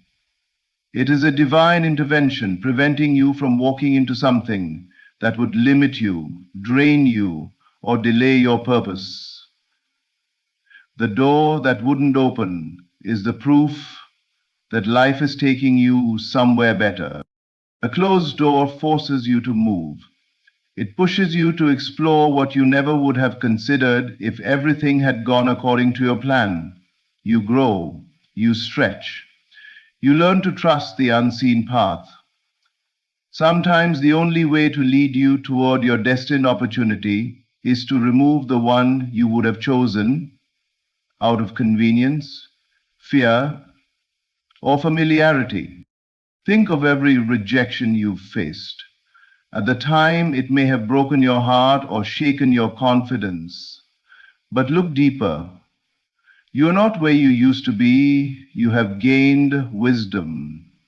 You have gained strength. You discovered more about who you are and what you deserve. You realize that some doors closed because you were meant to rise higher than you ever imagined. Each rejection was really a redirection, shifting you onto the exact course that leads to your breakthroughs. When a door closes, don't stand there knocking until your knuckles bleed. Recognize that if it were meant to open, it would. What's meant for you opens effortlessly. It welcomes you. It feels aligned. You don't have to force what is destined. And when you stop chasing what is gone, what is coming can finally arrive. Greater doors don't just open, they find you ready. Ready in your mindset, ready in your resilience, ready in your identity. Closed doors refine you until you fully embody the version of yourself capable of handling the bigger blessing ahead. And when the new door opens, there will be no doubt. It will open with clarity, with peace, with momentum. You will look back and realize that if even one of those old doors had opened, you would have missed the one that leads to your true destiny. So thank the closed doors. They are not blocking you, they are guiding you. They are the universe's way of saying you are meant for more than this. Every door that shut in your face set you up for the moment when the right one swings wide open, revealing a path that was always yours to walk. Rejection is not the end of your story. It is the redirection. leading you to the chapter where everything finally makes sense. Faith is the bridge between the invisible and the visible. There is a realm of support surrounding you that cannot be touched, measured, or seen with physical eyes. It moves quietly, strategically, intentionally. This unseen help is constantly aligning circumstances, preparing opportunities, and guiding your steps, but it becomes evident, tangible, and undeniable the moment you choose to trust. Faith is not hoping that something might happen. Faith is knowing that it already is. Life is full of moments where you cannot understand the process. You wonder if anything is working for you. You question whether your prayers have been heard or your desires are being considered. In those moments, the mind wants proof before it believes. But spiritual truth operates differently. You believe first, and then the proof appears. Faith is the inner conviction that the blessing is already in motion, even when your senses offer no confirmation. Trust transforms the unseen into the seen. When you walk with faith, you change your posture, your energy, your expectation. You speak with confidence. You wake up with hope. You carry a strength that others can feel. You behave like someone who already has the blessing in hand, and life responds to that certainty. It starts to reveal the very things you believed were coming. Faith activates the invisible assistance that has been waiting for your yes. The universe honors belief. The moment you trust, divine support rushes in.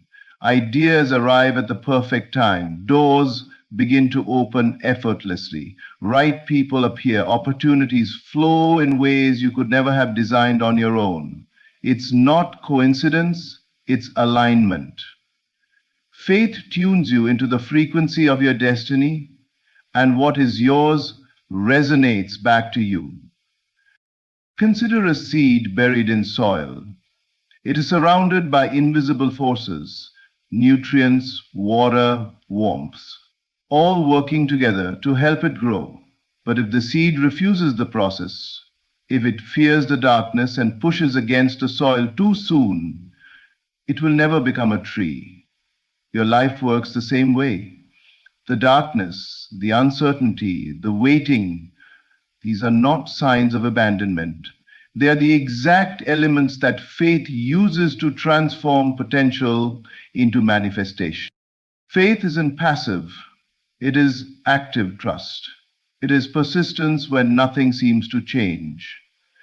It is choosing hope over fear and alignment over doubt.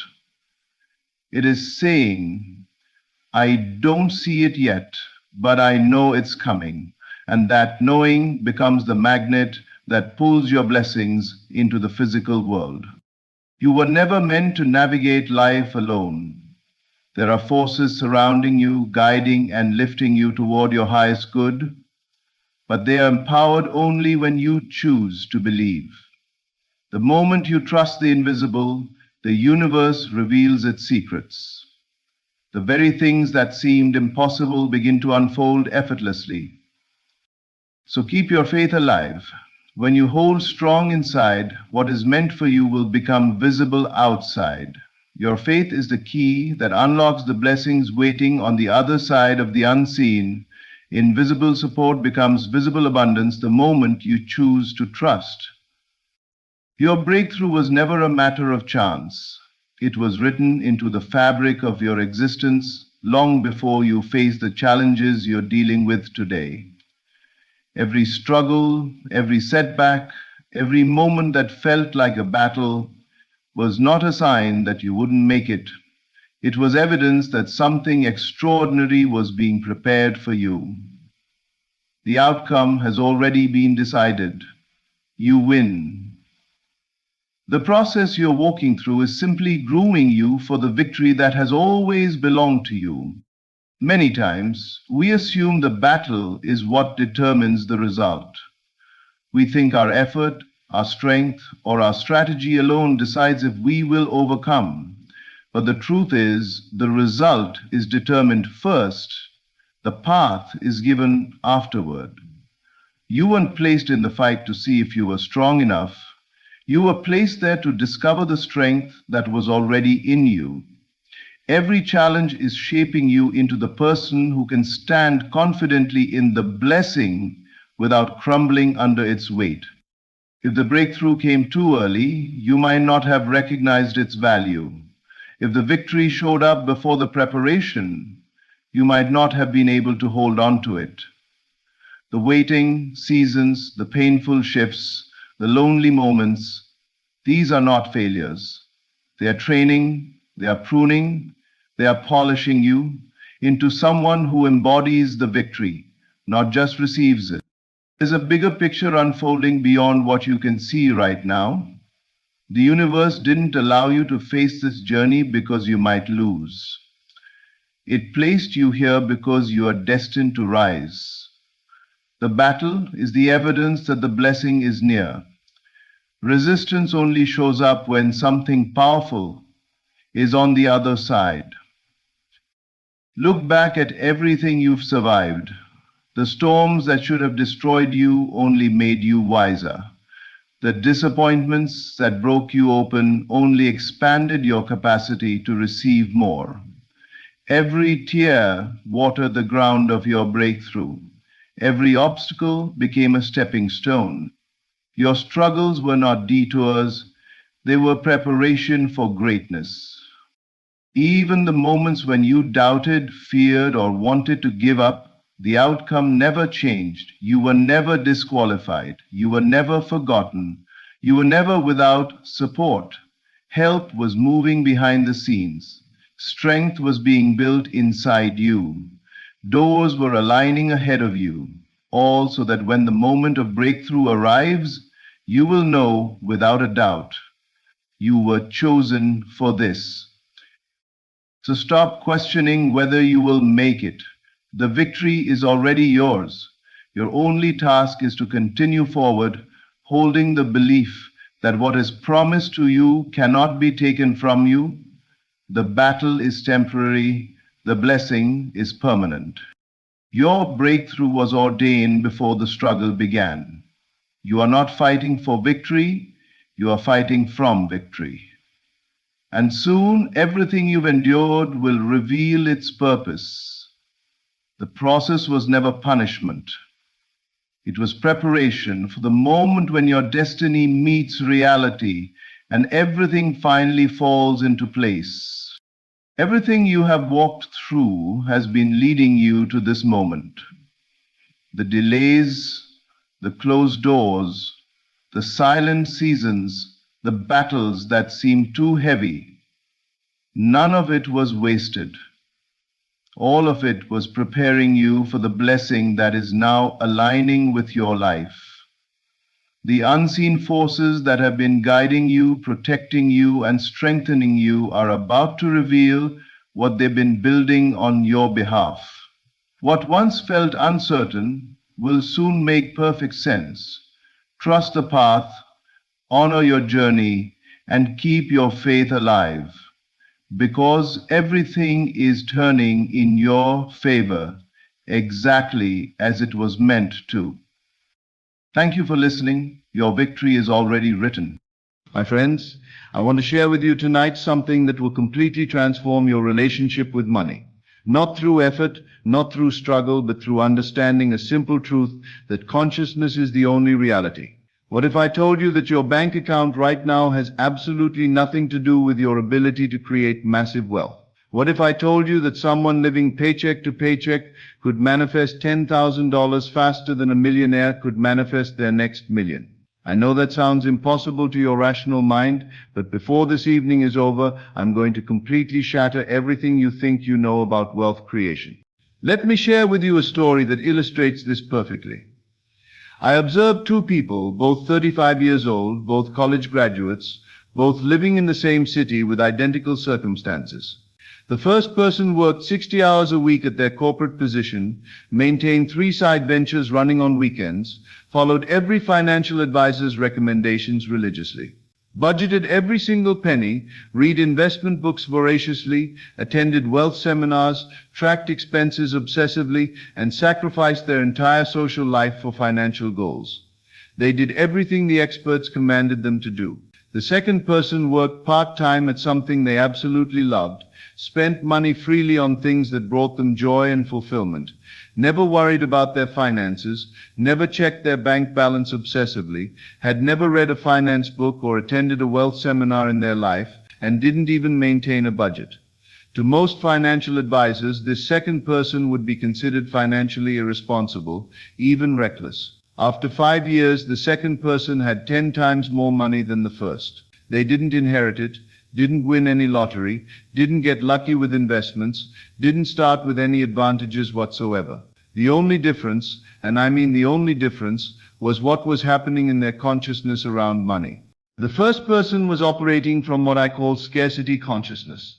The deep-seated belief that money is hard to get, that you must work extremely hard for every dollar, that there isn't enough to go around, that you must sacrifice and struggle to be worthy of wealth. The second person was operating from wealth consciousness.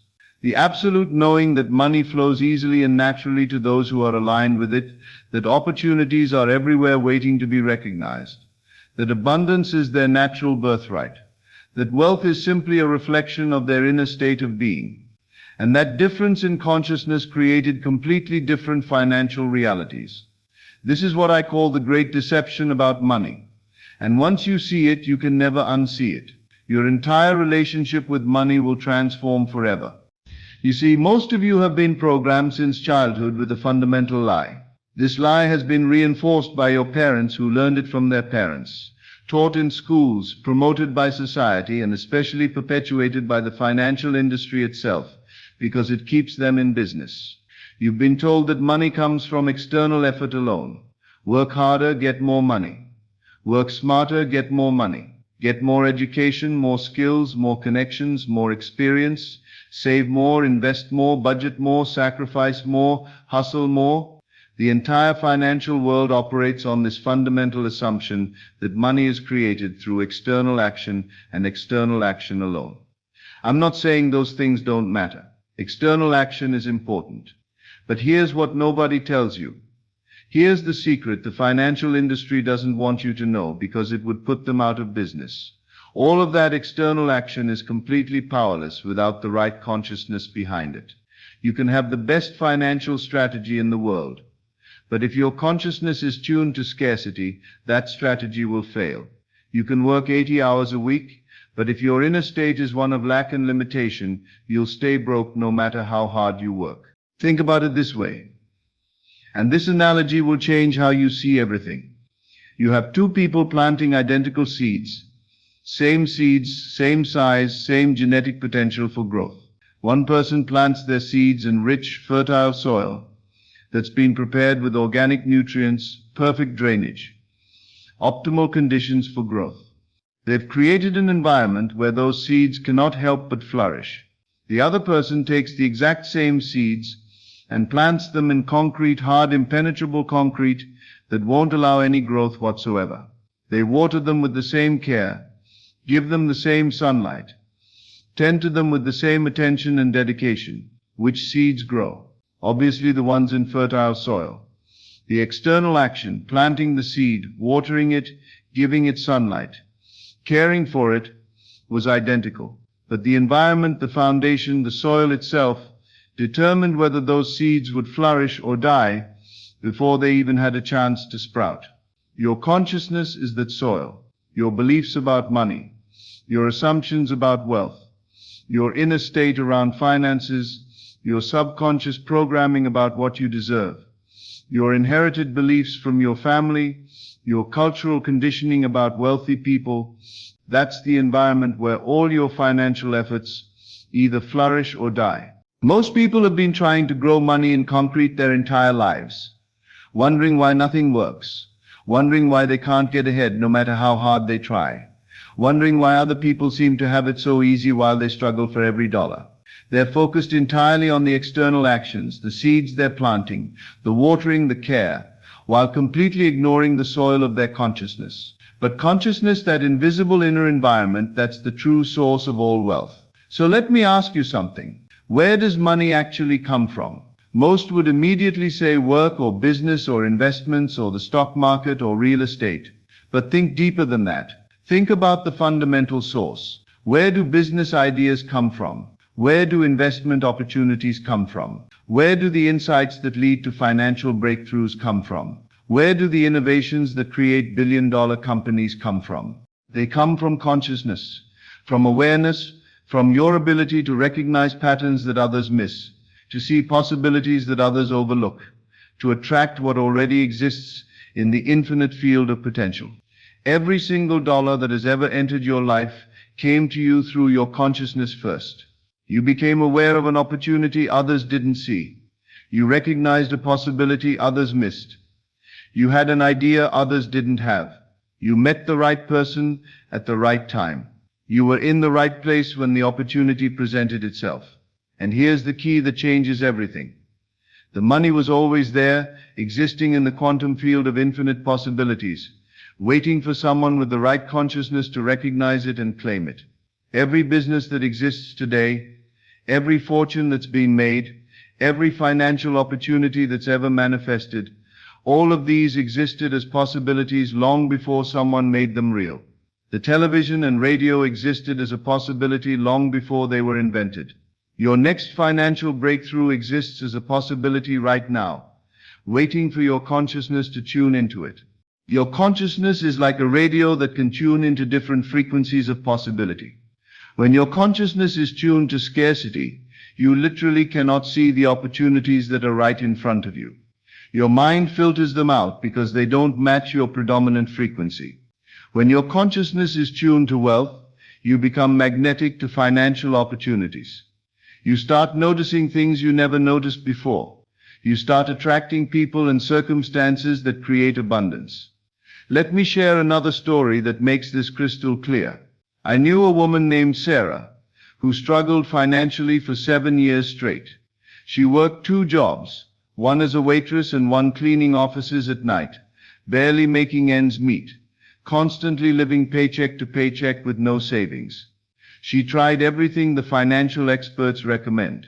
She used budgeting applications, tried multiple side ventures, took on extra shifts, even went back to school for additional certifications.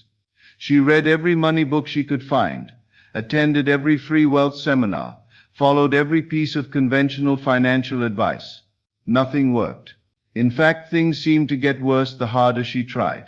She was stuck in what I call the effort trap, the belief that more effort equals more results. But she was applying all that effort from scarcity consciousness, so she kept getting scarcity results. It's like trying to drive with the parking brake engaged. No matter how hard you press the accelerator, you're not going anywhere. Then she learned what I'm teaching you tonight. She stopped focusing on her current financial situation and started operating from wealth consciousness. Instead of making decisions from I can't afford it, she started making decisions from how can I afford it. Instead of thinking I'm broke, she started assuming I have access to unlimited wealth. Instead of worrying about money constantly, she started feeling grateful for the abundance already flowing to her, even though she couldn't see it yet. Instead of seeing herself as someone who struggles with money, she started seeing herself as someone who naturally attracts wealth. Within 3 months, her life completely transformed. Her employer at the restaurant offered her a management position she didn't even apply for, along with a 40% salary increase. A week later, a customer she had served once months earlier approached her about a business partnership that would essentially double her income while working fewer hours. 2 weeks after that, her neighbor, a successful entrepreneur traveling abroad for 6 months, asked if she wanted to stay in their beautiful home rent-free while they were gone. A month later, walking through a parking lot, she found a wallet with $300 cash and no identification. After following all legal procedures and waiting the required time, she was able to keep the money. 2 months after that, she had an idea for teaching people her wellness routines through an evening course. She had never created such a course before, had no technical skills, no marketing experience, no business background. But from her new consciousness of abundance, the idea felt natural and exciting rather than overwhelming and impossible. She launched that course and made $15,000 in her first month. Within a year, she had built a six-figure business working from home, doing what she loved. Now here's what will probably give you chills when you fully understand it. Your current financial reality is actually showing you exactly what's happening in your consciousness right now. It's like a perfect readout of your inner state around money. What I'm about to share will change how you see money forever. I call it the money mirror principle, and it's one of the most profound truths about wealth creation. Your external financial reality is a perfect mirror reflection of your internal financial consciousness. Not what you consciously want, not what you hope for, not what you tell yourself you desire, but what you truly believe and assume to be true about money at the deepest levels of your subconscious mind. Your bank account, your income, your financial opportunities, your money problems, your relationship with wealth, all of it is reflecting back to you the exact consciousness you're broadcasting about money, most of which is happening below your conscious awareness. This is why you cannot lie to the universe. You cannot fake wealth consciousness. You cannot pretend your way to abundance. The mirror of reality always shows you the truth of what's really happening inside your consciousness. If you look in a physical mirror and see a frown, you don't try to change the mirror, correct? You don't get angry at the mirror or try to convince it to show you a smile. You don't put cosmetics on the mirror or try to manipulate the reflection. You change your facial expression, and the mirror changes automatically and instantly to match your new expression. The same with money. If you want to change your financial reflection, you must change your financial consciousness first. The external always follows the internal, never the other way around. This is why trying to create wealth through external action alone is like trying to change your reflection by manipulating the mirror. It doesn't work because you're working on the effect rather than the cause. When someone truly believes, not hopes, not wishes, not wants, but truly believes at a cellular subconscious level that money comes easily to them, their entire behavior shifts automatically without effort. They notice opportunities that were always there but invisible to them before. They make different choices without even thinking about it consciously. They take different actions that feel natural and effortless rather than forced and difficult. They attract different people into their lives. They have different conversations. They show up differently in the world. And those shifted behaviors create completely different results. When someone believes deep down that money is hard to get, that they must struggle for every dollar, that they don't deserve wealth, that wealthy people are somehow corrupt or different, that there isn't enough to go around, they unconsciously sabotage every opportunity that comes their way. They overlook possibilities right in front of them. They make fear-based decisions that keep them stuck in limitation. They attract people and circumstances that confirm their limiting beliefs. They engage in self-sabotaging behaviors without even realizing it. And they get fear-based limited results that match their inner state. But changing consciousness isn't about positive thinking or daily affirmations or vision boards, though those can be helpful tools when used correctly. It requires understanding something much more fundamental and powerful that most people never learn. This brings us to the law of assumption, the most powerful principle in money creation and honestly in all of reality creation. Most people have never heard of the law of assumption, even though it's operating in their lives every single day. They've heard of the law of attraction, but the law of assumption is far more powerful and far more practical. Here's the critical difference that changes everything. And pay close attention because this could be the most important thing you ever learn about creating wealth. When you hope for money, when you wish for wealth, when you want financial abundance, you're actually affirming and reinforcing the fact that you don't currently have it. Hope implies lack. Wishing implies absence. Wanting means you're focused on what you don't have rather than what you do have. Every time you hope for money, you're unconsciously telling the universe, I don't have money, please give me some. And the universe responds by giving you more experiences of not having money. But when you assume wealth is yours, when you operate from the inner knowing that abundance is your natural state, When you make decisions as if you already have access to unlimited financial resources, you're claiming wealth is already true in your reality. You're not asking for it. You're not begging for it. You're not hoping for it.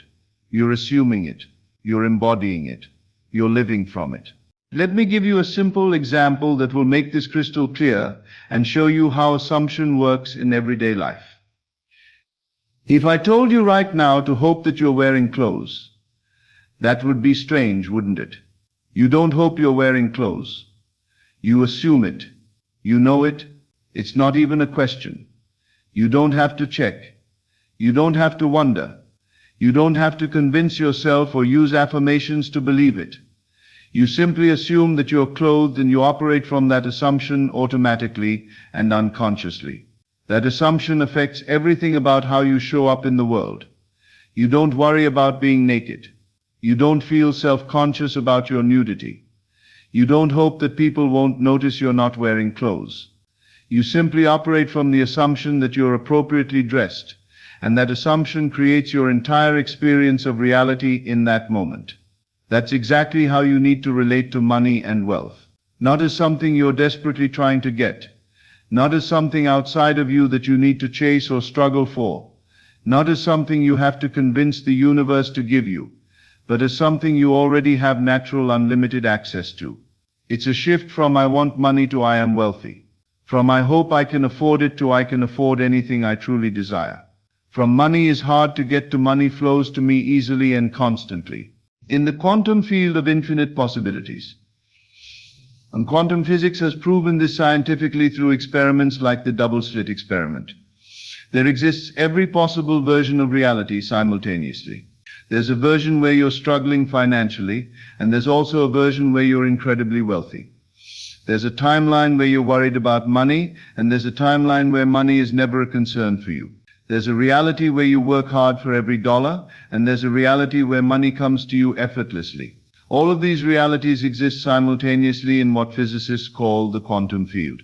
When you assume the wealthy version as your true reality, when you embody that timeline with your thoughts, feelings, decisions, and actions, you begin collapsing that possibility into your physical experience. You start attracting the people, circumstances, opportunities, and resources that exist in that wealthy timeline.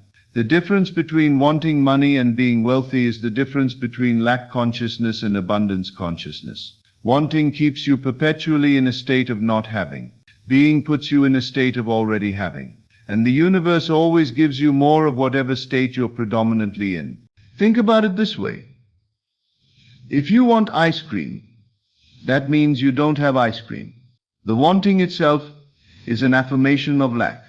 But if you're eating ice cream, you're not wanting it. You're having it, enjoying it, being satisfied by it. When you want money, you're in the frequency of not having money. When you assume you're wealthy, you're in the frequency of having wealth. And when you truly understand this, when this clicks at a deep level, you realize that there's an actual frequency to wealth itself. Let me introduce you to what I call the wealth frequency. And this concept alone could transform your entire financial reality forever. Everything in existence operates at different vibrational frequencies. This isn't mystical nonsense. This is basic physics that you can measure with scientific instruments. Love has a measurable frequency. Fear has a frequency. Gratitude has a frequency. Joy has a frequency. And wealth, abundance, financial prosperity. These have a very specific frequency that you can learn to tune into consciously.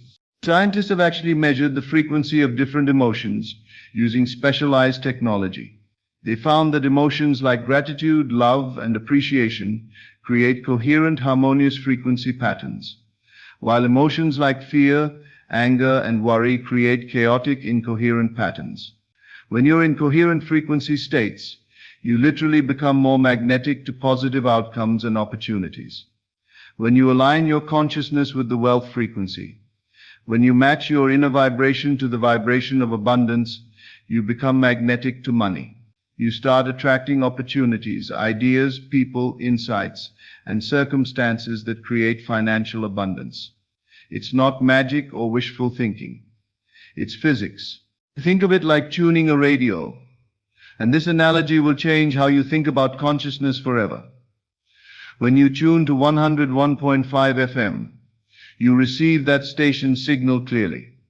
When you tune to 95.3 FM, you get that station instead. The radio waves for both stations are always there, filling the air around you simultaneously. But you only receive the one you're tuned to. You cannot receive multiple stations clearly at the same time. You must choose one frequency to focus on. When you tune your consciousness to the wealth frequency, you receive wealth. When you're tuned to the scarcity frequency, you receive scarcity. When you're tuned to the struggle frequency, you receive struggle. When you're tuned to the abundance frequency, you receive abundance. The opportunities for all of these experiences are always present, but you can only receive the ones that match your frequency. Most people are unconsciously broadcasting the scarcity frequency 24 hours a day, 7 days a week. They're constantly transmitting thoughts, feelings, and energy of lack, worry, limitation, not enough, fear about money, stress about bills, anxiety about the future, resentment toward wealthy people, beliefs that money is hard to get, and the universe, like a perfect mirror, reflects back exactly what they're broadcasting. They get more experiences of lack, more bills to worry about, more financial stress, more reasons to feel anxious about money.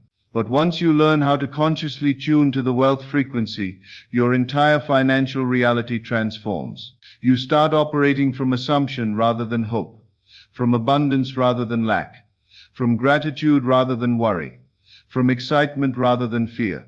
You begin making decisions the way wealthy people make decisions. You start seeing opportunities the way wealthy people see opportunities. You attract the same types of people and circumstances that wealthy people attract.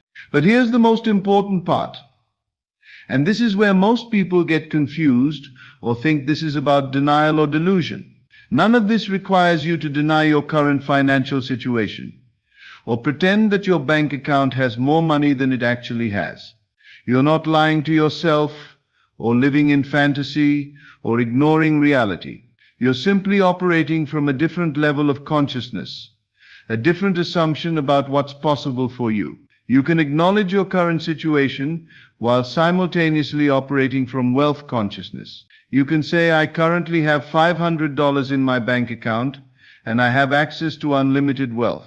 You can say, I'm currently experiencing a cash flow challenge and I know that abundance is my natural state. You can say, my income is currently this amount and I'm open to receiving much more. The key is holding both truths simultaneously, the current physical reality and the larger spiritual reality. You're not denying what is, but you're also not limiting yourself to what is. You're acknowledging what is while claiming what's possible. Most people make the mistake of thinking that acknowledging their current financial situation means they have to accept it as permanent.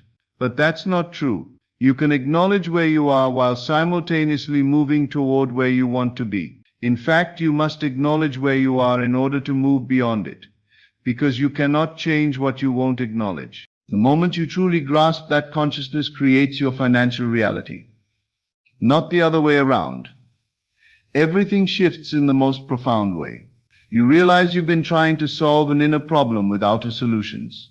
You've been trying to change your bank account to feel wealthy when the real secret is to feel wealthy first, and let your bank account catch up. You've been trying to change your circumstances to change your feelings, when the truth is you must change your feelings to change your circumstances. Most people are waiting for their external circumstances to change before they'll allow themselves to feel abundant. They think, once I have more money, then I'll feel wealthy. Once I get that promotion, then I'll feel successful. Once I pay off my debts, then I'll feel free. Once I reach my financial goals, then I'll be happy. But that's backwards. That's like waiting for the mirror to smile before you smile. It will never happen because the mirror can only reflect what you're already expressing. You must feel wealthy now, in this moment, regardless of your current circumstances, in order to attract the experiences that will match that feeling. You must embody abundance before abundance can manifest in your life. You must become the person who has what you want before you can have what you want. This is why some people can start with nothing and create massive wealth quickly, while others can work for decades with all the correct strategies and stay stuck financially. It's not about luck, connections, education, intelligence, or even hard work, though all of those can be helpful. It's about consciousness. It's about the frequency you're broadcasting. It's about the assumptions you're operating from on a moment-to-moment basis. When you embody wealth consciousness, when you truly assume that abundance is your natural state, when you make decisions from overflow rather than scarcity, the universe has no choice but to reorganize itself to match your new level of consciousness. Opportunities appear seemingly out of nowhere. Ideas download into your mind like inspiration from another dimension. The right people show up at the right time with the right resources. Synchronicities become normal everyday experiences. What most people call luck becomes your standard operating procedure. Your consciousness is the soil where your financial future grows. Just like a farmer wouldn't plant seeds in concrete and expect them to flourish, you cannot plant money goals in scarcity consciousness and expect them to manifest. But when you prepare the soil of your consciousness, when you cultivate beliefs that support wealth, when you assume abundance as your natural state, every financial goal you plant will grow and flourish beyond what you thought possible. The financial industry doesn't want you to know this because it would put them out of business. They want you to believe that wealth creation is complicated, that you need their products and services, that you must follow their complex strategies and formulas, that you need to work with financial advisors and purchase their investment products and follow their complicated plans. But the truth is much simpler and much more powerful than anything they're selling you. Wealth is an inside job. It starts in consciousness and flows outward into physical reality. When your consciousness is aligned with abundance, the correct strategies, opportunities, and resources will naturally appear in your life. When your consciousness is aligned with scarcity, no strategy in the world will create lasting wealth for you. This doesn't mean that external action isn't important. Of course you need to take action. But when action comes from wealth consciousness rather than scarcity consciousness, it feels inspired rather than desperate, effortless rather than forced, exciting rather than overwhelming. You find yourself naturally attracted to the correct opportunities and naturally repelled by the wrong ones. You make better decisions because you're not operating from fear. You take more calculated risks because you're not afraid of losing what little you have. Here's what I want you to understand at the deepest level. You are not your circumstances. You are not your bank account. You are not your current financial situation. You are consciousness itself. And consciousness has the power to create any reality it assumes to be true. The money you want already exists. The wealth you desire is already yours in the quantum field of infinite possibilities. The only question is whether you're going to claim it or continue to reject it through limiting beliefs and scarcity consciousness. Every wealthy person started exactly where you are right now, as consciousness contemplating wealth. They didn't have the money first and then develop wealth consciousness. They developed wealth consciousness first and then the money followed. This is the sequence that creates lasting abundance. Consciousness first, then manifestation, not the other way around. Your current financial situation is not your financial identity. It's just where you happen to be right now based on the consciousness you've been operating from up until this point. But consciousness can change, which means your financial reality can change. And the beautiful thing is that when consciousness changes, reality changes quickly to match it. I've witnessed people transform their financial lives in weeks or months by simply shifting their consciousness around money. I've watched people attract unexpected income, new opportunities, and financial windfalls by learning to operate from wealth consciousness rather than scarcity consciousness. And I've also witnessed people work incredibly hard for years without success because they never addressed the consciousness foundation that creates wealth. The universe is abundant. There is more than enough money, more than enough opportunities, more than enough resources for everyone to live in prosperity. The only limitation is in consciousness. When you release the limitations in your consciousness, you release the limitations in your financial reality. But transformation requires commitment. It requires you to be more committed to your vision of abundance than you are to your current story of limitation. It requires you to choose faith over fear, possibility over circumstance, assumption over hope. It requires you to trust the process even when you cannot see immediate results. Remember, consciousness is the cause and financial reality is the effect. When you change the cause, the effect must change. It's not a matter of if, it's a matter of when. And often the when is much sooner than you think possible. I want you to identify one limiting belief you've been carrying about money. Perhaps it's money doesn't grow on trees, or you must work hard for money, or there's not enough to go around, or wealthy people are greedy, or I don't deserve wealth, or money is the root of all evil. Acknowledge it, because awareness is the first step to transformation. You cannot change what you're not aware of. Then rewrite that belief into an empowering assumption. Instead of money doesn't grow on trees, think money flows to me easily and naturally from multiple sources. Instead of I must work hard for money, think I create wealth through inspired action and joy. Instead of there's not enough, think I live in an abundant universe with unlimited resources. Instead of I don't deserve wealth, think I deserve all the abundance life has to offer. Start operating from wealth consciousness today. Don't wait for your circumstances to change. Don't wait for more money to appear. Don't wait for the perfect opportunity. Start now in this moment with the decision to assume that abundance is your natural state. Your consciousness is the soil where your financial future grows. Make certain you're planting your money goals in fertile ground.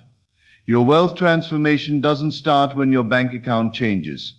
It starts when your consciousness changes. And that can happen right now, in this moment with this decision. The wealthy version of you already exists in the quantum field of infinite possibilities. That version is calling to you right now, inviting you to step into that reality. The question is, are you ready to answer that call? Are you ready to release the limitations that have kept you small?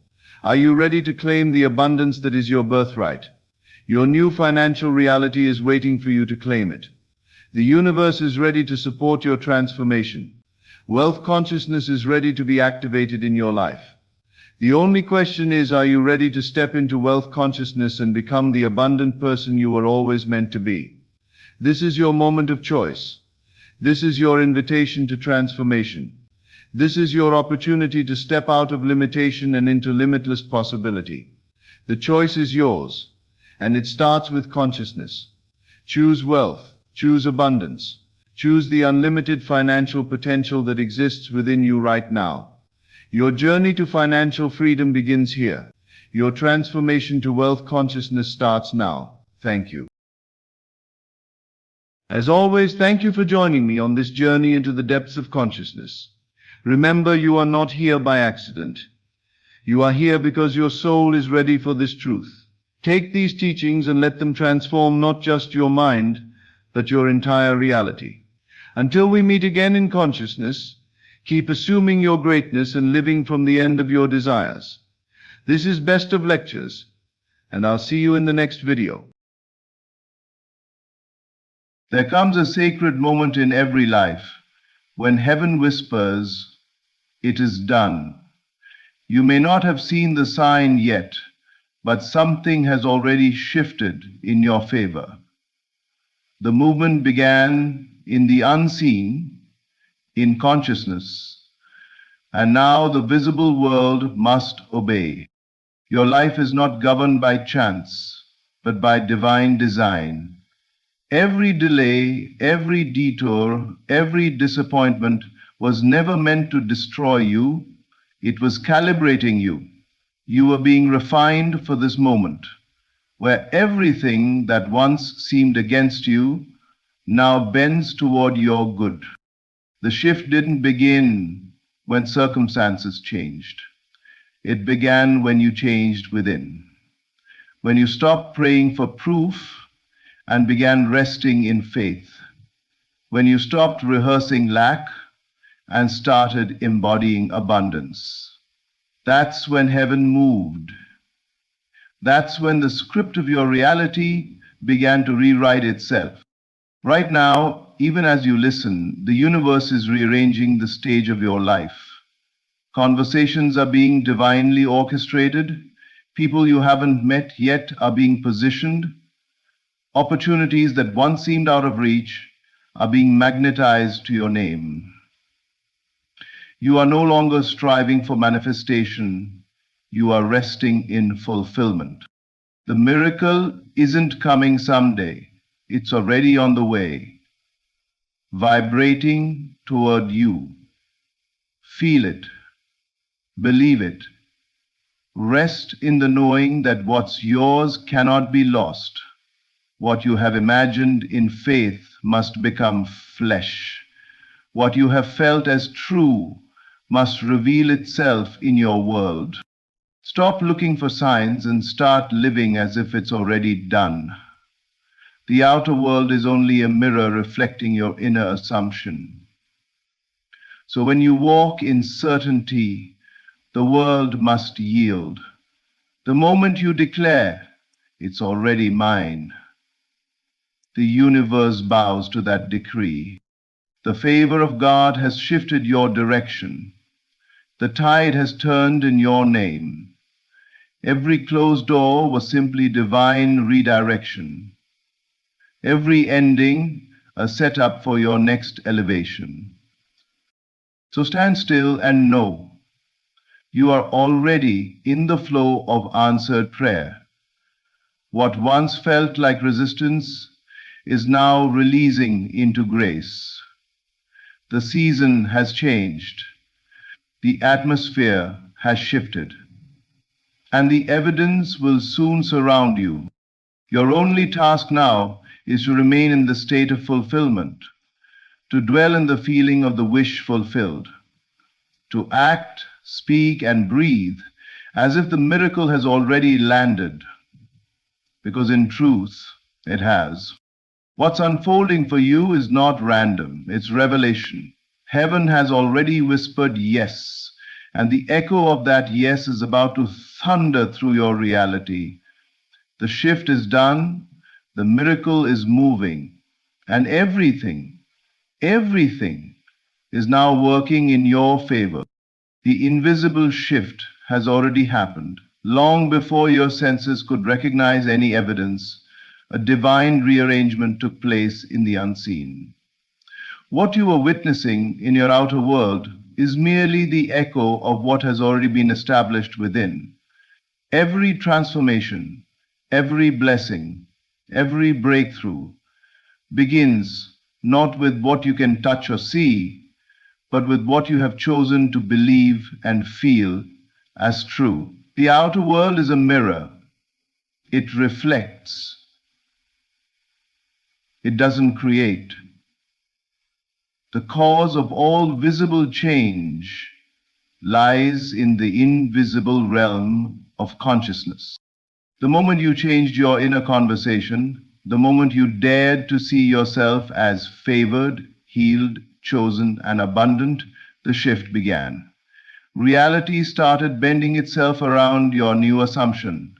You may not have recognized it at first because the old conditions still seemed loud, but make no mistake, once the internal alignment occurs, the external world has no choice but to follow. The invisible shift is the real event. The visible manifestation is only the delayed response. When you plant a seed in the soil, you do not see immediate growth above ground. Yet, beneath the surface, an invisible process is already underway.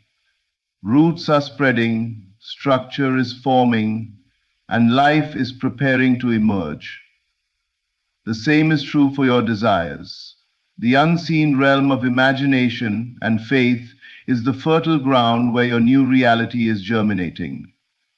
The fact that you do not yet see it means nothing. The seed has taken root. The invisible work is complete. And what's been decreed in spirit must eventually reveal itself in matter. This is why you can rest. You no longer need to strive, chase, or force outcomes. You need only to remain faithful to the unseen truth that the shift has already occurred. Everything you desire already exists in potential form, and your belief is the bridge that calls it into visibility. The universe does not respond to need, it responds to knowing. When you know it is done, life begins to echo that knowing through events, people, and opportunities perfectly timed for your path. The invisible shift is a sacred reminder that reality is not fixed. It's fluid, responsive, and alive. You are the center of creation, shaping it moment by moment through your awareness. When you hold the feeling of fulfillment, when you dwell in the end of your desire and see from it rather than toward it, you are walking in divine authority. The unseen is already bowed to your assumption. The outer world is simply catching up. So release the urge to check for progress. Stop asking when and start declaring now. The change you've been praying for has already occurred in the only place that truly matters. Everything else is the echo, the ripple, the visible confirmation of an invisible shift that heaven has already sealed in your favor. You are now in divine alignment. Life itself is quietly rearranging to match the new frequency of your belief. Every detail, every encounter, every circumstance is being orchestrated with precision to reflect the shift that has occurred within you. You have entered a state where your inner conviction has become the command that the universe must obey. What once felt chaotic or uncertain is now revealing its hidden order. Everything is working in harmony with the truth you have accepted about yourself and your destiny. When you align with faith, you no longer move through life as a seeker, trying to make things happen. You move as a creator, allowing what's meant for you to find its perfect way. The energy you carry is the language through which the universe listens and responds. As you elevate your belief, you elevate your frequency, and that new vibration calls forth matching experiences. You don't chase them, they begin to flow toward you.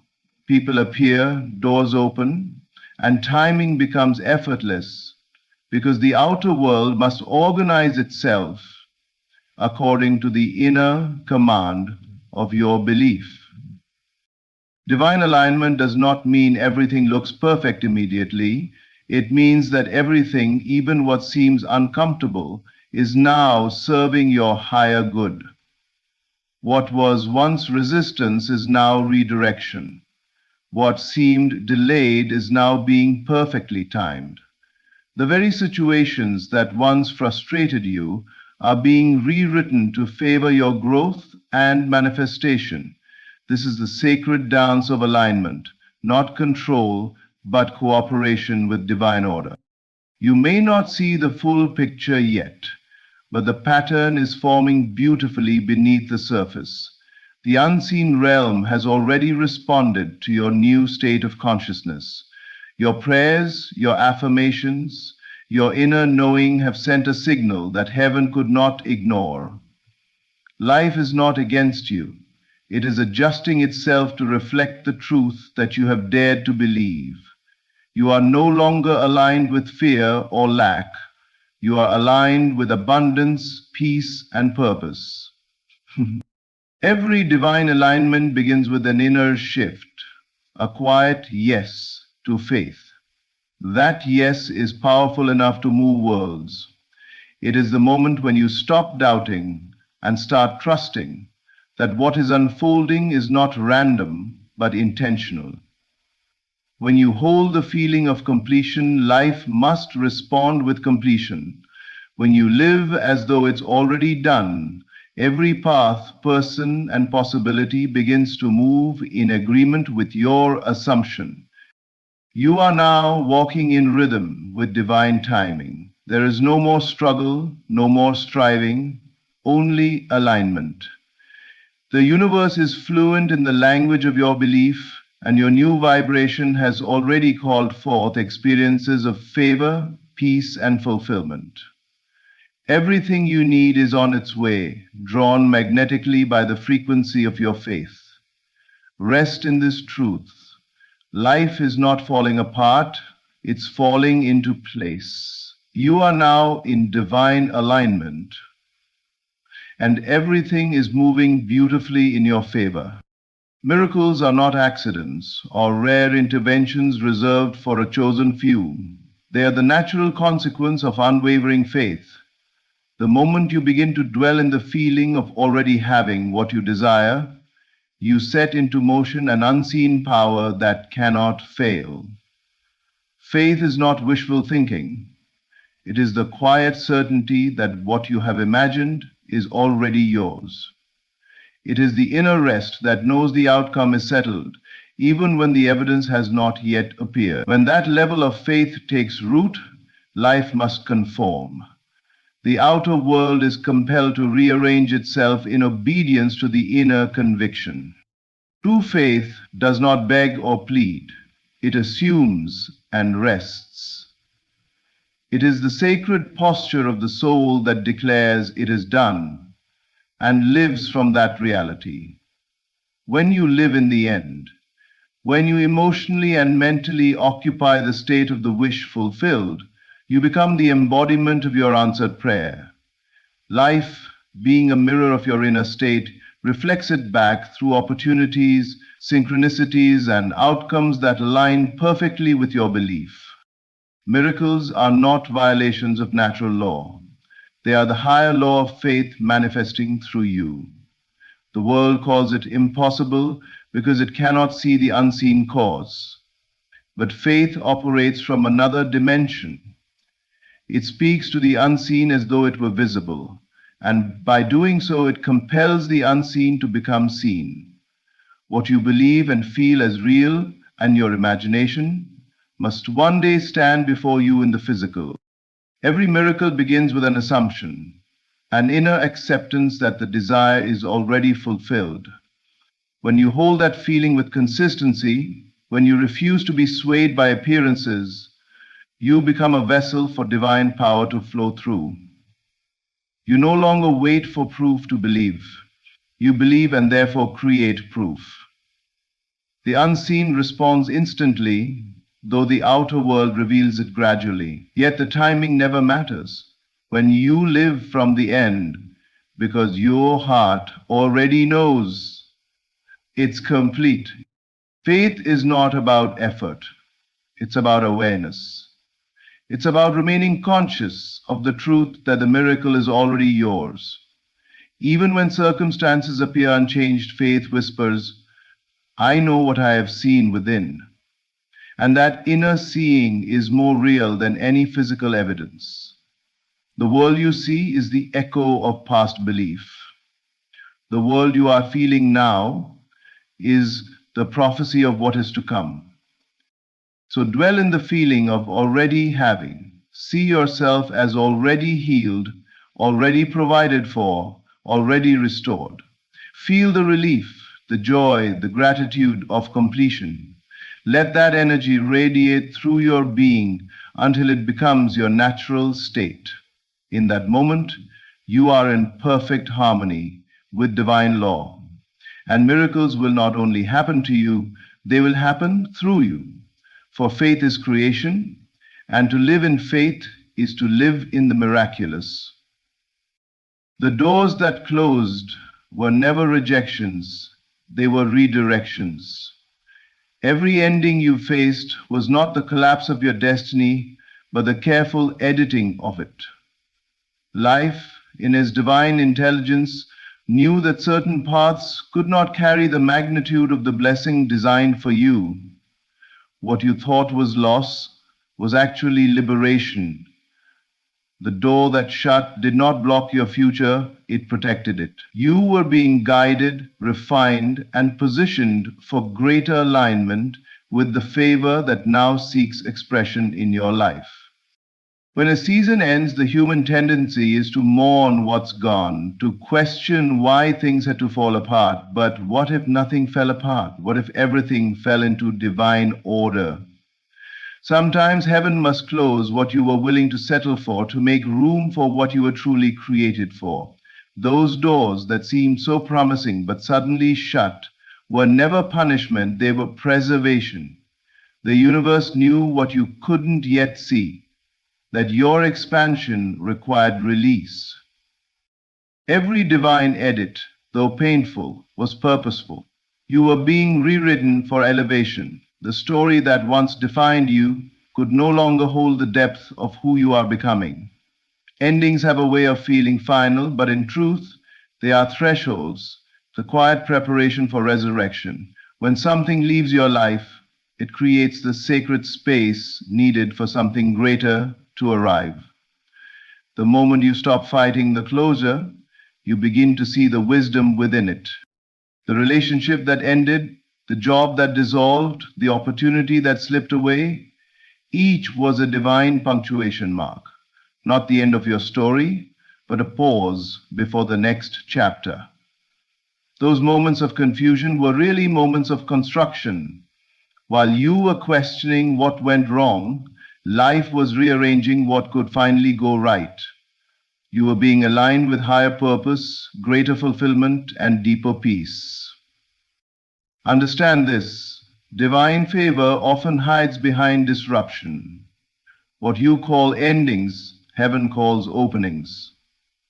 Every rejection carried the hidden message. There is more prepared for you.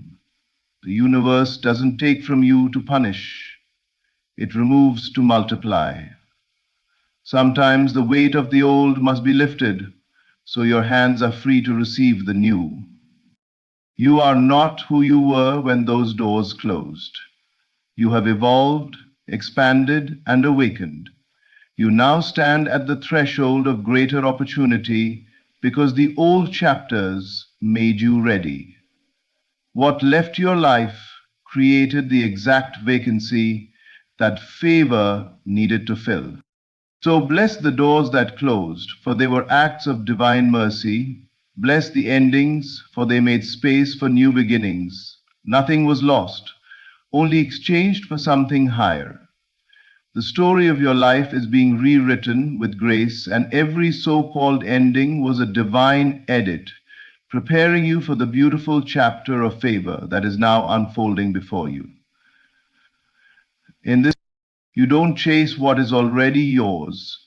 You align with it through awareness. The moment you assume it is done, the universe begins its quiet, miraculous work of bringing it into visibility. Everything you desire is not outside of you, waiting to be pursued. It already exists in the unseen field of potential. What brings it into your experience is not effort, struggle, or striving, but conscious awareness of its reality. You attract not by action alone, but by vibration, by being in harmony with the frequency of what you desire. Chasing comes from the belief that something is missing, that you are separate from what you want. But awareness operates from the knowing that nothing is missing, that what you have imagined already exists in the invisible, and your recognition of that truth is the key that opens the door. When you assume it is done, you shift from longing to possessing, from wishing to being. In that instant, the outer world must begin to conform to the inner certainty. Life mirrors your dominant state of consciousness. When your awareness rests in lack, life echoes lack. When it rests in fulfillment, life must echo fulfillment. This is the sacred law that governs manifestation, not a mechanical process, but a spiritual alignment. The universe does not respond to force, it responds to faith. The more you chase, the more you affirm distance. The more you rest in the feeling of having, the more effortlessly you draw your desire to you. You attract through being, not begging. When your inner dialogue shifts from "I hope it happens" to "it has already happened," a vibrational match is created. Invisible threads begin to move, unseen connections form, and life starts to mirror your assumption. The right people, opportunities, and moments of divine timing begin to appear because your awareness is now a magnet for them. You are no longer looking for evidence. You are living as evidence. This is why awareness is everything. Your outer world cannot exceed the state of consciousness you occupy. The universe is not withholding anything from you. It is simply reflecting your current assumption. When you know it's done, when you feel the reality of it so deeply that it becomes natural, life rushes to make that inner conviction visible. The delay is only the time it takes for the outer to align with the inner. You were never meant to chase love, success, or peace. You were meant to become the embodiment of them. The universe cannot resist the vibration of completion. When you live in the end, it has no choice but to rearrange itself in your favor. So stop striving and start knowing. Stand in the awareness that it's already yours. The moment you do, everything you've been chasing will begin to chase you. For the universe always mirrors the consciousness of the one who dares to believe it is already done. The delay was never denial. What you perceived as waiting was actually sacred orchestration, a divine sequence of events aligning in perfect timing for your highest good. Every moment that felt like pause was preparation. Life was not withholding your blessing, it was weaving it into a masterpiece that could not be rushed. You were not being ignored, you were being refined. The universe was ensuring that when your manifestation arrived, you would not only receive it, but sustain it. In the human mind, delay often feels like resistance, but in truth, it is divine timing performing its silent work. There are lessons, alignments, and unseen connections that must take place before your desire can appear in full glory. Just as a seed must rest beneath the soil before breaking through the surface, your vision needed time to root itself in spiritual depth. You may have been ready in desire, but life was ensuring you were also ready in maturity, awareness, and stability. What looks like nothing happening is often everything happening, just not yet visible. The universe does not operate on your clock. It moves in perfect harmony with divine rhythm. Each delay carried purpose. It redirected you from what was less, protected you from premature success, and strengthened your faith so you could hold greater blessings. The waiting season was not wasted. It was sacred rehearsal for fulfillment. Sometimes, if what you desired had arrived too early, it would have overwhelmed rather than blessed you. You were evolving, expanding, and awakening into the version of yourself capable of carrying that answered prayer with grace. Divine timing is never late, it is exact, arriving the moment both you and your destiny are aligned. The delay taught you patience, faith, surrender, and trust, qualities that anchor miracles into permanence. When you look back, you will see that the detours were divine paths, the pauses were protection, and the timing was perfect. Nothing was random. The conversations, the endings, the redirections, all were threads in a larger tapestry of divine coordination. The universe was not testing your endurance. It was preparing your environment and your spirit for convergence. The delay allowed you to shift from wanting to knowing. It trained your heart to rest in certainty even without evidence. That is the highest state of faith. To be so assured of the unseen that time itself loses its power to discourage you. And once that level of faith is born within, manifestation becomes inevitable. So do not resent the waiting season. It was never punishment. It was positioning. The universe was not saying no. It was saying not yet, because greater alignment is coming. What you thought was delay was actually divine synchronization. The moment you surrendered to that truth, time itself began to bend in your favor. And now everything that once seemed paused is preparing to unfold with effortless precision right on time. Your perfect appointed time. Everything that has unfolded in your life, the waiting, the shifting, the closing of doors, the unseen work, has been divine preparation for this moment.